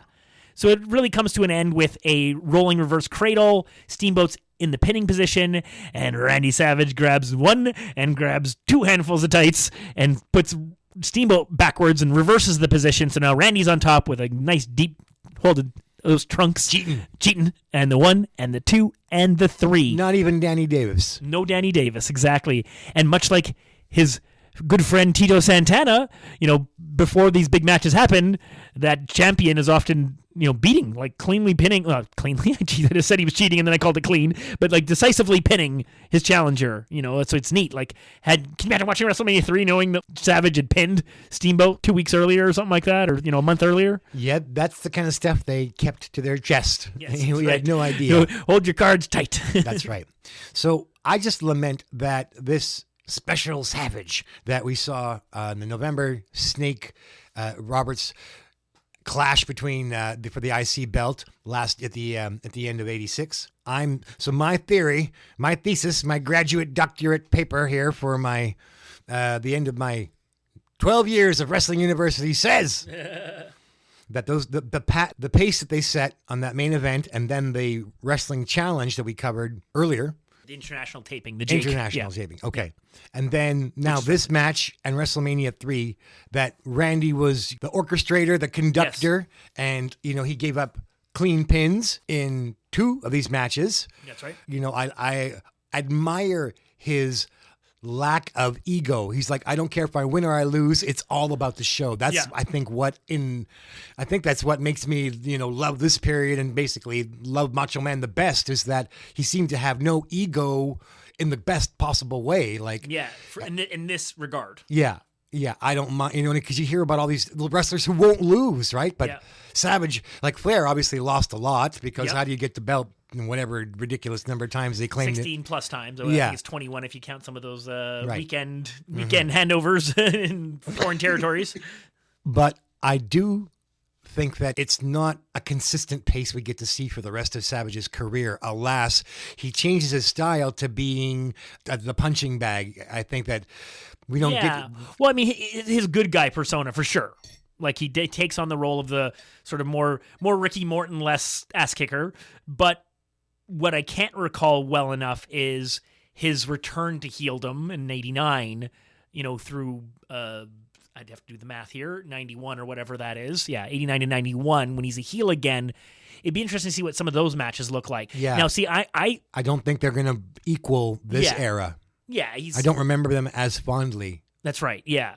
And I think that, like, people will talk about WrestleMania 8, that feud with Flair and Savage, and there's some brilliant stuff with it. The stuff that, the photoshopping and the stuff with Elizabeth, that they said, like, which is funny because they actually did the photo shoot with Flair and Elizabeth around the pool, right. But then, like, talked about how they doctored the photos when the photos aren't doctored, they're real, but it's it made for a good story, right? Kayfabe. Yeah.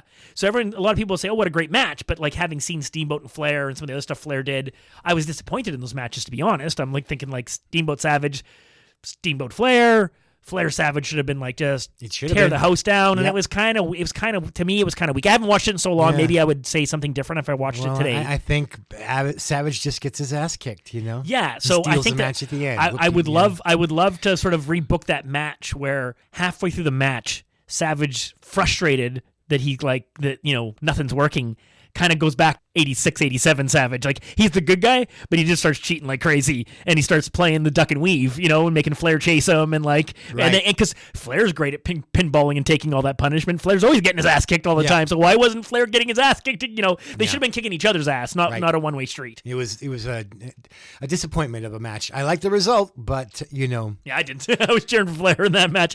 I wasn't as into the shirted Randy Savage and the I was dreaming of the old glory days. Exactly. I couldn't turn my back and say I didn't want Savage to win the belt. I remember you were with us. You were the only. We were there with about 7 of our friends, and you were the only guy cheering for Savage. We were all cheering for Flair. Still remembering the glory of the Royal Rumble, and but I didn't like the finish either. Because Savage didn't.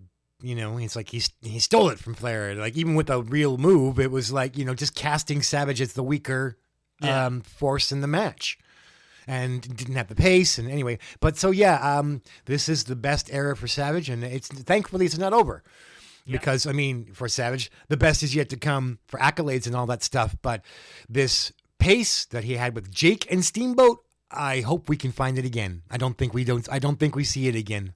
Not as much, yeah. I'm sure some of these matches, like, again, the MSG, Boston, these ones, in this era, we could find matches we haven't seen yet, and they would hopefully stand up. Okay, well, we're not done with Philly, though. We want to, like, if you actually watch this card fully, which you can't do online, you can piece it together. This match actually took place earlier in the night, but we just wanted to save it for the end. So we're returning back to the fun of Hulk Hogan against Kamala. So we had a lot of fun covering that match a little while ago. So we're not going to cover the whole match again, but it's the end. Shaka Khan. So we bring you in at the very end, and we see Kamala staggering out of a corner looking like he's seen a ghost, but also that he's stunned. He's kind of a cross between Junkyard Dog and something else, and he's ready to be slammed by the big man. So like Hogan picks up that huge Kamala, slams him, and does he get the leg drop? I think he does. I can't. There's a pin attempt. Right. I'm going to assume there was a leg drop after the slam. Right, but he didn't actually get the 1, 2, 3. No, because what happens next? He's got lots of backup. Kamala. Yeah, Kamala's out there with the Wizard and Kimchi. So Kimchi comes into the ring, and to this point, we haven't watched enough Kamala to know, but we haven't seen much in the way of outside interference. Kamala really hasn't needed it, to be honest. But Kimchi comes in with that, like, I don't know, what's the proper term for that, like safari hat or whatever? It's almost like a helmet. Right. Pith helmet? Pith helmet. Yeah, I think that might be it. Yeah, it's kind of that beige look. So he comes in the ring, and he dives, almost like an elbow drop, but with two-handed smash with the helmet to the back of Hogan's head to break up the count. And the referee rings for the bell, but before he knows what's going on, Kimchi takes him by the seat of the pants and by the scruff of the neck and just gives him a violent toss over the top rope. I think it's Morella, and he takes a nasty bump to the outside. No mats. Philly can't spring for the cushions on the outside. Yikes. And then Hogan is barely to his feet before he knows that he's upside down, and he is being dropped on his head with a pile driver. And I remember the announcer saying, "Give me a break, Kimchi pile driver," or something like that. Right. And then Kimchi stands over his man, and they get Kamala, and they splash Hogan. Now, I wanted Kamala to go to the top rope, like he'd been sending all these jobbers off on stretcher jobs on TV, but that didn't happen. They end it there, but Kimchi reveals that maybe it's not Kimchi, maybe it's somebody else. And he takes the mask off, and we realize there's tape and like mini prosthetics. And underneath the mask, the feud isn't over. It's Paul, Mr. Wonderful Orndorff. Wonderful. Yeah, we love it. He's standing over Hogan triumphantly. Like Hogan is really clobbered with a pile driver and a big splash. They have him at his mercy. So it's great to see. And just when you think that they're going to, I think Orndorff's probably trying to get Kamala to climb up to the third rope. Yeah. So they are going to do more damage.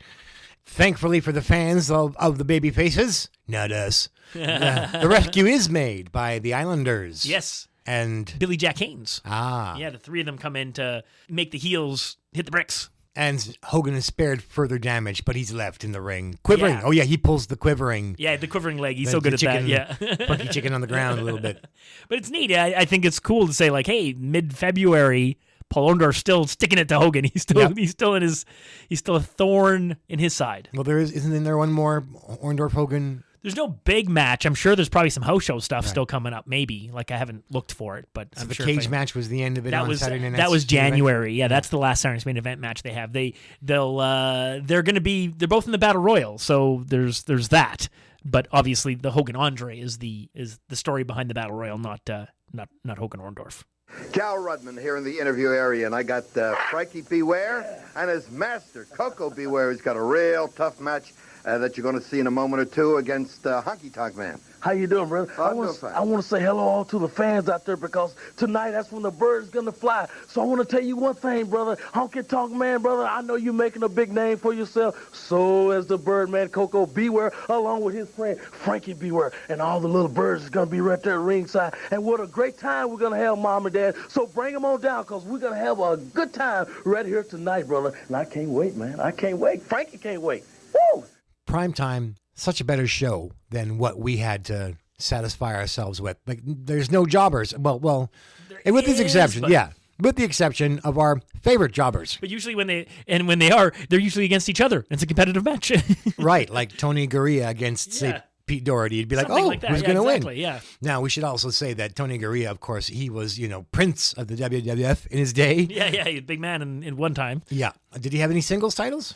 Well, I'd have to look it up, but it's certainly the 5 or whatever it is, WWF tag, WWF, and I don't know if there's a regular WWF tag title, but he teamed with everybody. Yeah, and so he had a lot of gold for a long time. But then, later on, he's helping other talent get over, so he does the job, and it's a courteous and professional thing to do, even if it might, for some people, be unpalatable. Anyway, we're, of course, in the Duke of Dorchester's home court, which is near Boston.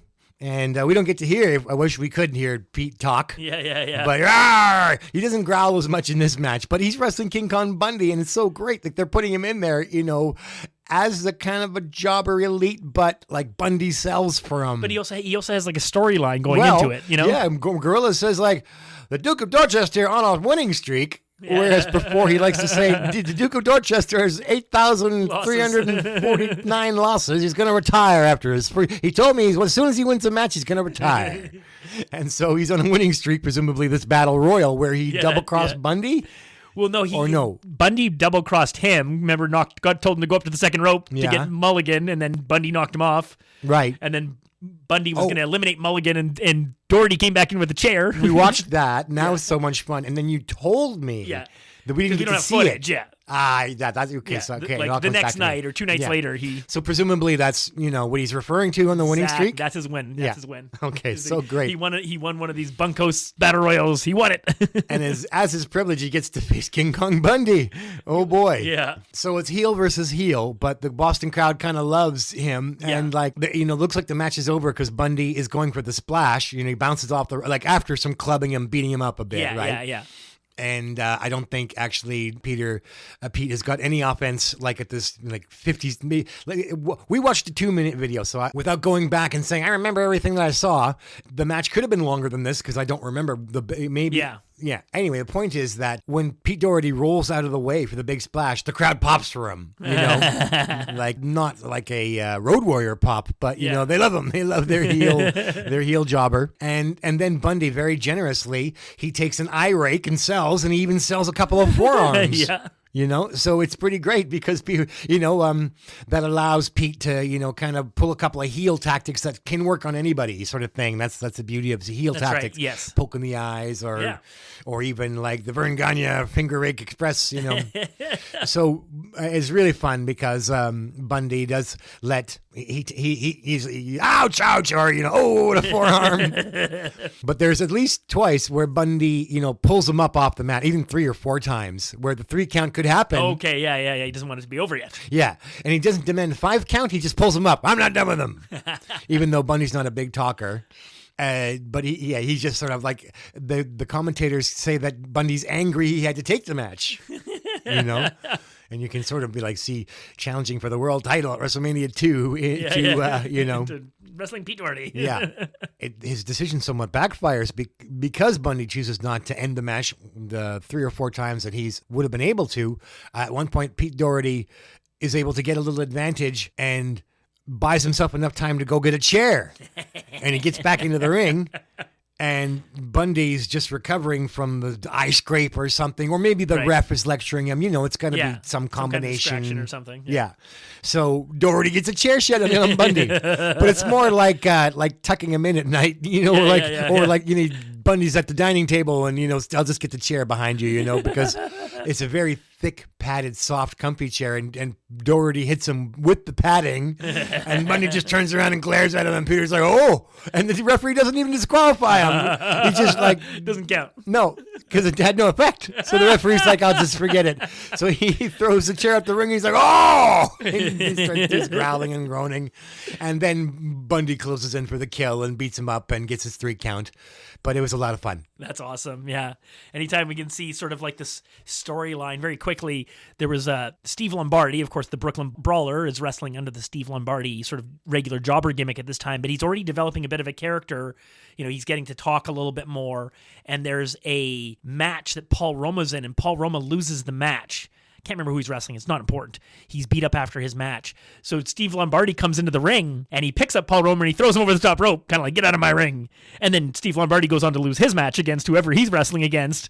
But it actually sets up down the road, the next month, there's a Paul Roma versus Steve Lombardi, in Philly or New York or wherever on TV match. That's like the follow-up to this little heat we saw in syndicated TV. Nice, so it's neat that the lowest of the low, not the no names, but the bottom of the rung guys can not only show up and have a match, but have a storyline. Essential. They can't all be title matches. That's right. Okay, on the same prime time, it's important we got to go back to Piper's Pit because people got to know, will Hogan accept the challenge? So even though it's the biggest thing that ever happened in wrestling, by the time this last Piper's Pit comes along, I actually, it's one section, they needed to have Hogan's reply, but they could have done this in 30 seconds. Yeah, I guess they're used to Piper's Pit being 1.5 minutes to 3 minutes, so they dragged it out for about 4 minutes, and I just anyway, too much talking. We've already all the excitement's happened. Finally, Piper says, yes or no, are you going to, take it? But did you have any comments about it? Because this I just remember the way Hogan answered and the edit to the crowd. Like, it's really the way that's put together. I don't know if it's actually it timed ends up. well, Yeah. but it's pretty boring until it ends. Yeah. Tell me yes or no. Are you or are you not gonna fight him in WrestleMania 3 for the World Heavyweight Championship? Yes or no?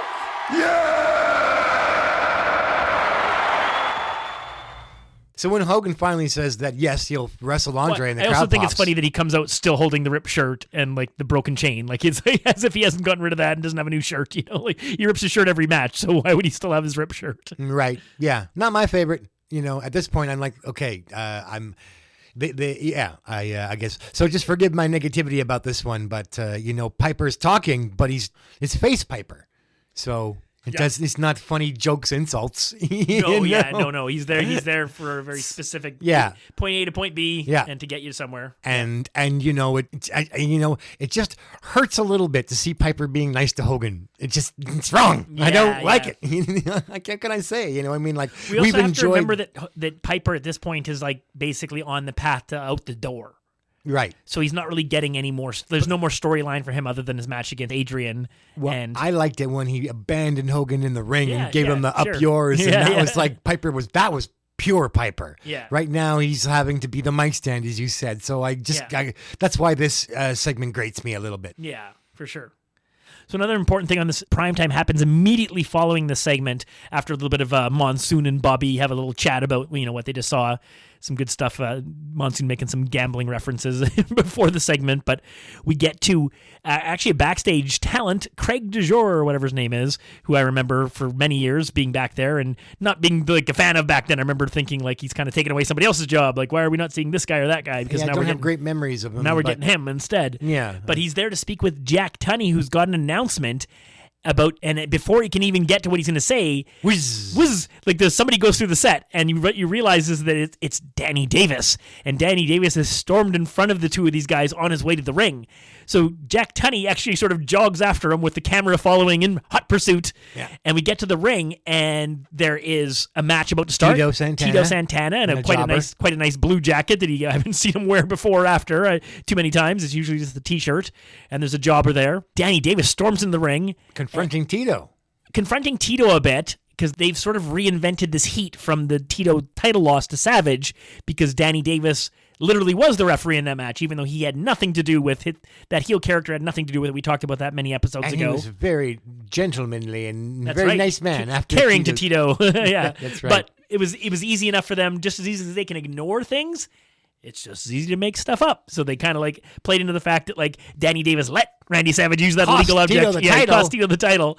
So they have heat. You're lying. And then John Bonello, one of our least known but one of our top favorite refs from the Maple Leaf Wrestling and from the big event, he's in the ring as the ref, and Danny Davis gives him a good two-handed shove, which really fires Tito up. So now Tito's like got the fist cocked and he's ready to punch Danny Davis, and that's when former tag team champion John Bonello. That's right.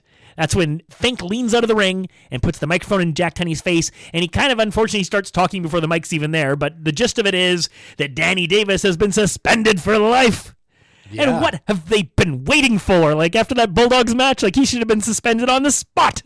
Well, that's true. He's kicking the ropes, and then Jimmy Hart comes down to the ring and gets into the ring. Yep. And he basically, he's pulling Danny away from fighting with Tito, because Danny looks like he wants to fight Tito. He looks brave. Yeah, he's ready. He's willing to fight. He doesn't look big enough to fight Tito. No. But as we know, during this era, he's wrestling under a mask on this as a jobber wrestler at the same time. He's getting in the ring already before he's made this transition to what is becomes Danny Davis, the referee, the wrestler, pardon me, referee to wrestler.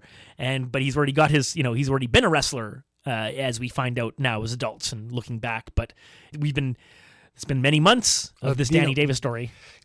Great reasons to despise a character are so important, and Randy Savage delivers that in spades, and so did Danny Davis.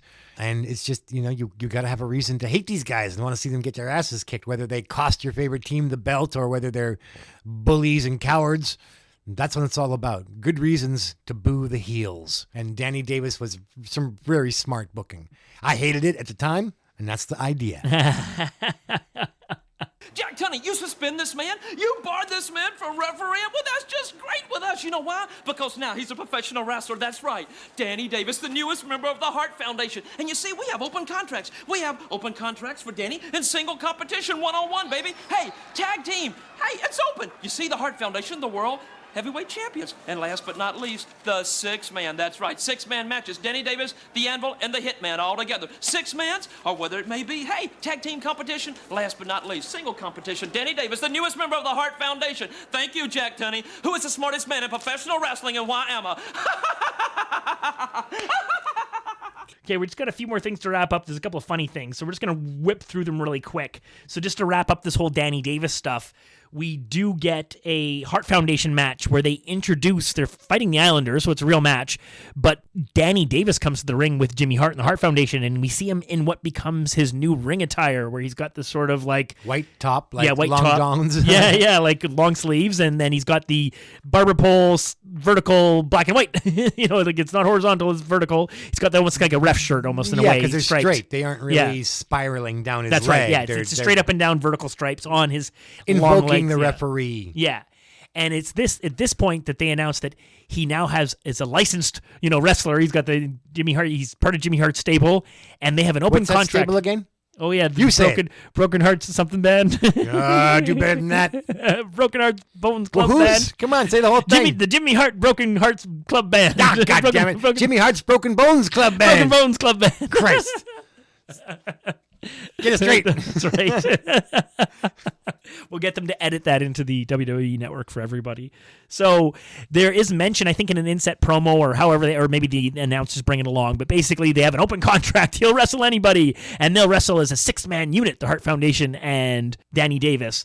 And this leads to a segment of the British Bulldogs and Tito Santana sort of in the back of the arena somewhere at a table signing contracts for WrestleMania 3.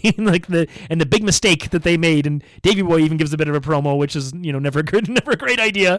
And Dynamite says something, and Tito, not the greatest promo himself, looks like a Shakespearean thespian great. He's got his glasses on, or I can't remember. I don't think so. They're just like in their sort of like ready to, wrestle outfits and stuff like that. So that gets us to like that big six-man tag match at WrestleMania 3.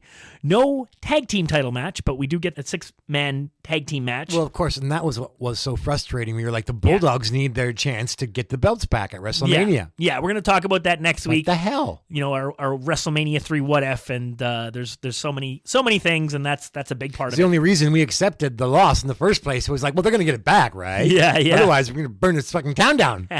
Remember, riot. We're going to skip ahead to the February 28th Wrestling Challenge. There's actually a match between Billy Jack Haynes and King Kong Bundy. I watched it. It was like fairly entertaining, and we'll just skip to the end. Bundy misses an avalanche, and Billy Jack catches him in the full Nelson. And it's pretty great. Bundy's doing these great facial expressions like he's as big as he is, he can't get out of it. Yeah, I do really enjoy Bundy selling. Yeah, and so Heenan runs in the ring and punches Billy Jack in the back of the head. So he lets go of Bundy and kind of throws Bundy out of the ring. He starts chasing Heenan, and Bundy's trying to recover, but Hercules shows up, and it's great because like Hercules seems to almost be sort of like separate from the rest of the Heenan family sometimes. Like I don't have a lot of memories of like, you remember Studd and Bundy always being together, and there was that thing when Orndorff comes back, they're together, but otherwise it's sort of, they're broken up a lot. It doesn't seem like they're together a lot. So Billy Jack takes a bit of a beating from Bundy and Hercules, so this kind of furthers along this storyline heading into WrestleMania 3, the Battle of the Full Nelsons. But the big thing at this point is that everything comes together with the celebrities for WrestleMania 3. So WrestleMania 1 had the really high celebrity power. WrestleMania 2 took a little step down. We had our G. Gordon Liddy's and our Hub Burger Guy. You got it. So, and Susan St. James and like Elvira's pretty cool. She did a good job, but I mean there was some pretty weak stuff. So WrestleMania 3 doesn't have a lot of celebrities, and I wouldn't even say they're bigger celebrities, but they certainly fit better. So we end up with Bob Uecker, who does a couple of WrestleManias in a row. Who's really All quite funny. All I gotta know is Is that food? Pity the food? Are we going to be pitying the food? No, Mr. T's Thank out goodness. of it. No Mr. T for quite a while. Mr. T's gone for a long time. We don't see him again for a while. But the other one who I forgot how entertaining the whole thing was Mary Hart from like Entertainment Tonight. And like you got to remember back then, Entertainment Tonight was a big show. Like she was really famous. Like yeah. I enjoyed Mary Hart. She was a classy lady that you could have a crush on. Yeah, beautiful. And then the other piece of the puzzle is that they, the singer for the whole thing, the opening. They don't do the anthem. They do, I guess, America the Beautiful or something. And I won't do the Vince McMahon, but the Queen of Soul, Miss Aretha Franklin. Aretha Franklin. Yeah, exactly. On her piano on the big stage out there. So we see a whole bunch of inset promos and little video vignettes of them hyping up for the next few weeks. It's going to be Euchre and Mary Hart wall to wall, but this is actually great interaction. So we'll try and bring a little bit of that flavor here because it's pretty funny. Let's take you now, ladies and gentlemen, to Mary Hart from Entertainment Tonight, the host of Entertainment Tonight, and I might add, indeed, the guest timekeeper in WrestleMania. Mary Hart, unfortunately, was with Bobby the Brain Heenan out in Hollywood. Here's the way the conversation went. This is Bobby the Brain Heenan. I'm going to welcome Mary Hart here from Entertainment Tonight. She's going to... Can I borrow your jacket? Well, can I borrow... Well, wait a minute. Why would you want to borrow my jacket? Well, because I like red sequins. You're wearing it. I don't own one. I'd love to wear it. Dear, you hang around me, you can wear a lot of things. Because I'm managing the champion of the world, WrestleMania, March 29th. You're going to be there, ring the bell, aren't you? I've always wanted to have my bell rung. You really are a weasel. Boy, Mary Hart, one of the prettiest ladies, I think, in all of entertainment. Certainly we're privileged to have her as the guest timekeeper in WrestleMania. Did you see how thrilled she was to be with Bobby Heenan? Yeah. To WrestleMania 3 at the Silverdome, including Mr. Baseball as guest ring announcer, my very dear close personal friend, Mr. Bob Euchre. Recently, Bobby the Brain Heenan happened to run into Mr. Baseball. Let's take a look. Hey, Bobby, I can't tell you how excited I am about WrestleMania coming up, man. I'm in. And you're going to announce the next world's heavyweight champion, Andre the Giant. You got that right, buddy. And one of the reasons I wanted to do WrestleMania 3 is because I want to be like Bobby Heenan. I love what you wear. You want to try this on, pal? Yes. Come on, it's the first time you have something with your name in the back You of got number. to be kidding. Oh, all right. No, Bobby, that's why you were got... traded. Give me that thing back now. All right, let me pose down for you, Bobby. You Just like announce the champion, You pal. like That's all it? you got to do. The champion, Andre the Giant. Who knows? We'll all be there. WrestleMania 3. Got it. This is Jesse the Body Ventura with Entertainment Tonight's Mary Hart. Mary is going to be the official timekeeper at WrestleMania 3. Now, Mary, I got to warn you. I will be up in the broadcast booth. I will not be down by ringside, so you're not going to be able to see my beautiful body that close to you. Don't be thinking about me now. You got to watch the watch. You understand that? Jesse, there's just one thing. When you talk to me late at night on the phone, it's so much softer. Don't let them know that. Okay, I'll be there. Recently, ladies and gentlemen, the guest ring announcer in WrestleMania, Mr. Baseball, Bob Euchre, caught up with one Andre the Giant. This was their first meeting. Let's take you now to the footage we have. Euchre meets Andre. Hey, I can't wait to get to WrestleMania 3, March 29th at the Pontiac Silverdome, right outside Detroit, Michigan. I mean, one of my greatest friends is going to be there, a guy that I met a long time ago over in Europe. I travel to Europe like 4 or 5 times a year. I met this guy. At the time I met him, he was doing Greco-Roman wrestling. You know who it is? Andre the Giant. The guy's my best friend. I can't wait to see this guy. I have to see...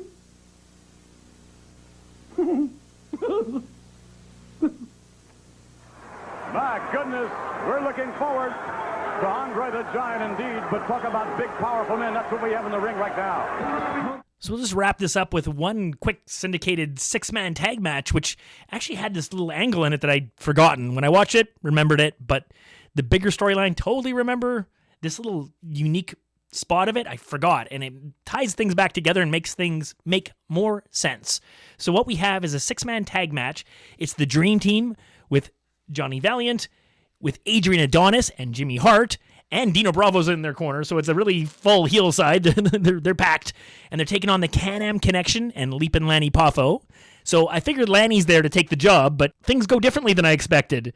The match ends with like sort of this melee where they've got Martel trapped in the heel corner, and he manages to make like Adonis and Valentine take this big bump, but Beefcake has beaten him up in the corner, and Adonis gets back up on the apron, and Jimmy Hart hands him scissors, and he, unfortunately, without looking, doesn't realize that Martel has switched positions, so now it's Beefcake who's in the corner taking the punches in the stomach, and Adrian Adonis cuts his hair. Right, and unfortunately for Ed Leslie, it's already thinning. Like, That's right. Yeah, his hair's on the run. That exposes a spot that's pretty open there. That's right. And they've been wrestling since the 70s. That's right. Catching up on them. So Beefcake is just outraged and turns to Adonis, is yelling at him, waving his arms. And of course, Martel, like any good wrestler would in the 80s, takes advantage. A little schoolboy roll up for a very quick 3 count. Somewhat neutral behavior, really. That's right. Take advantage of the distraction, but hey, yeah. It's turnabout's fair play. That's right.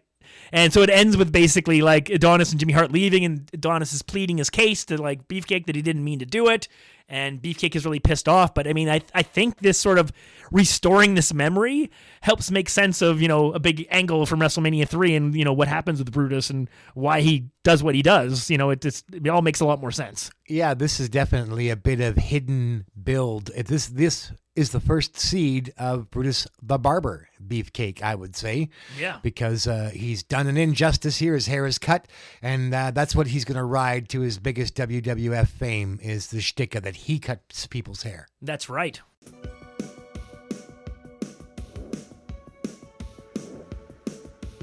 All right, we're going to wrap it up this week.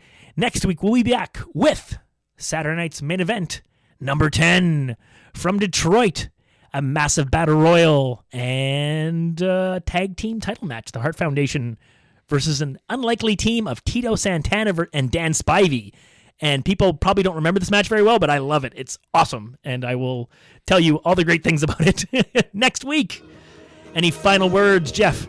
Thanks for sticking with us, our extended approach to WrestleMania 3. But since WrestleMania 3 is kind of like the biggest thing that ever happened to wrestling, we appreciate your patience. That's right. See you next week. Take care.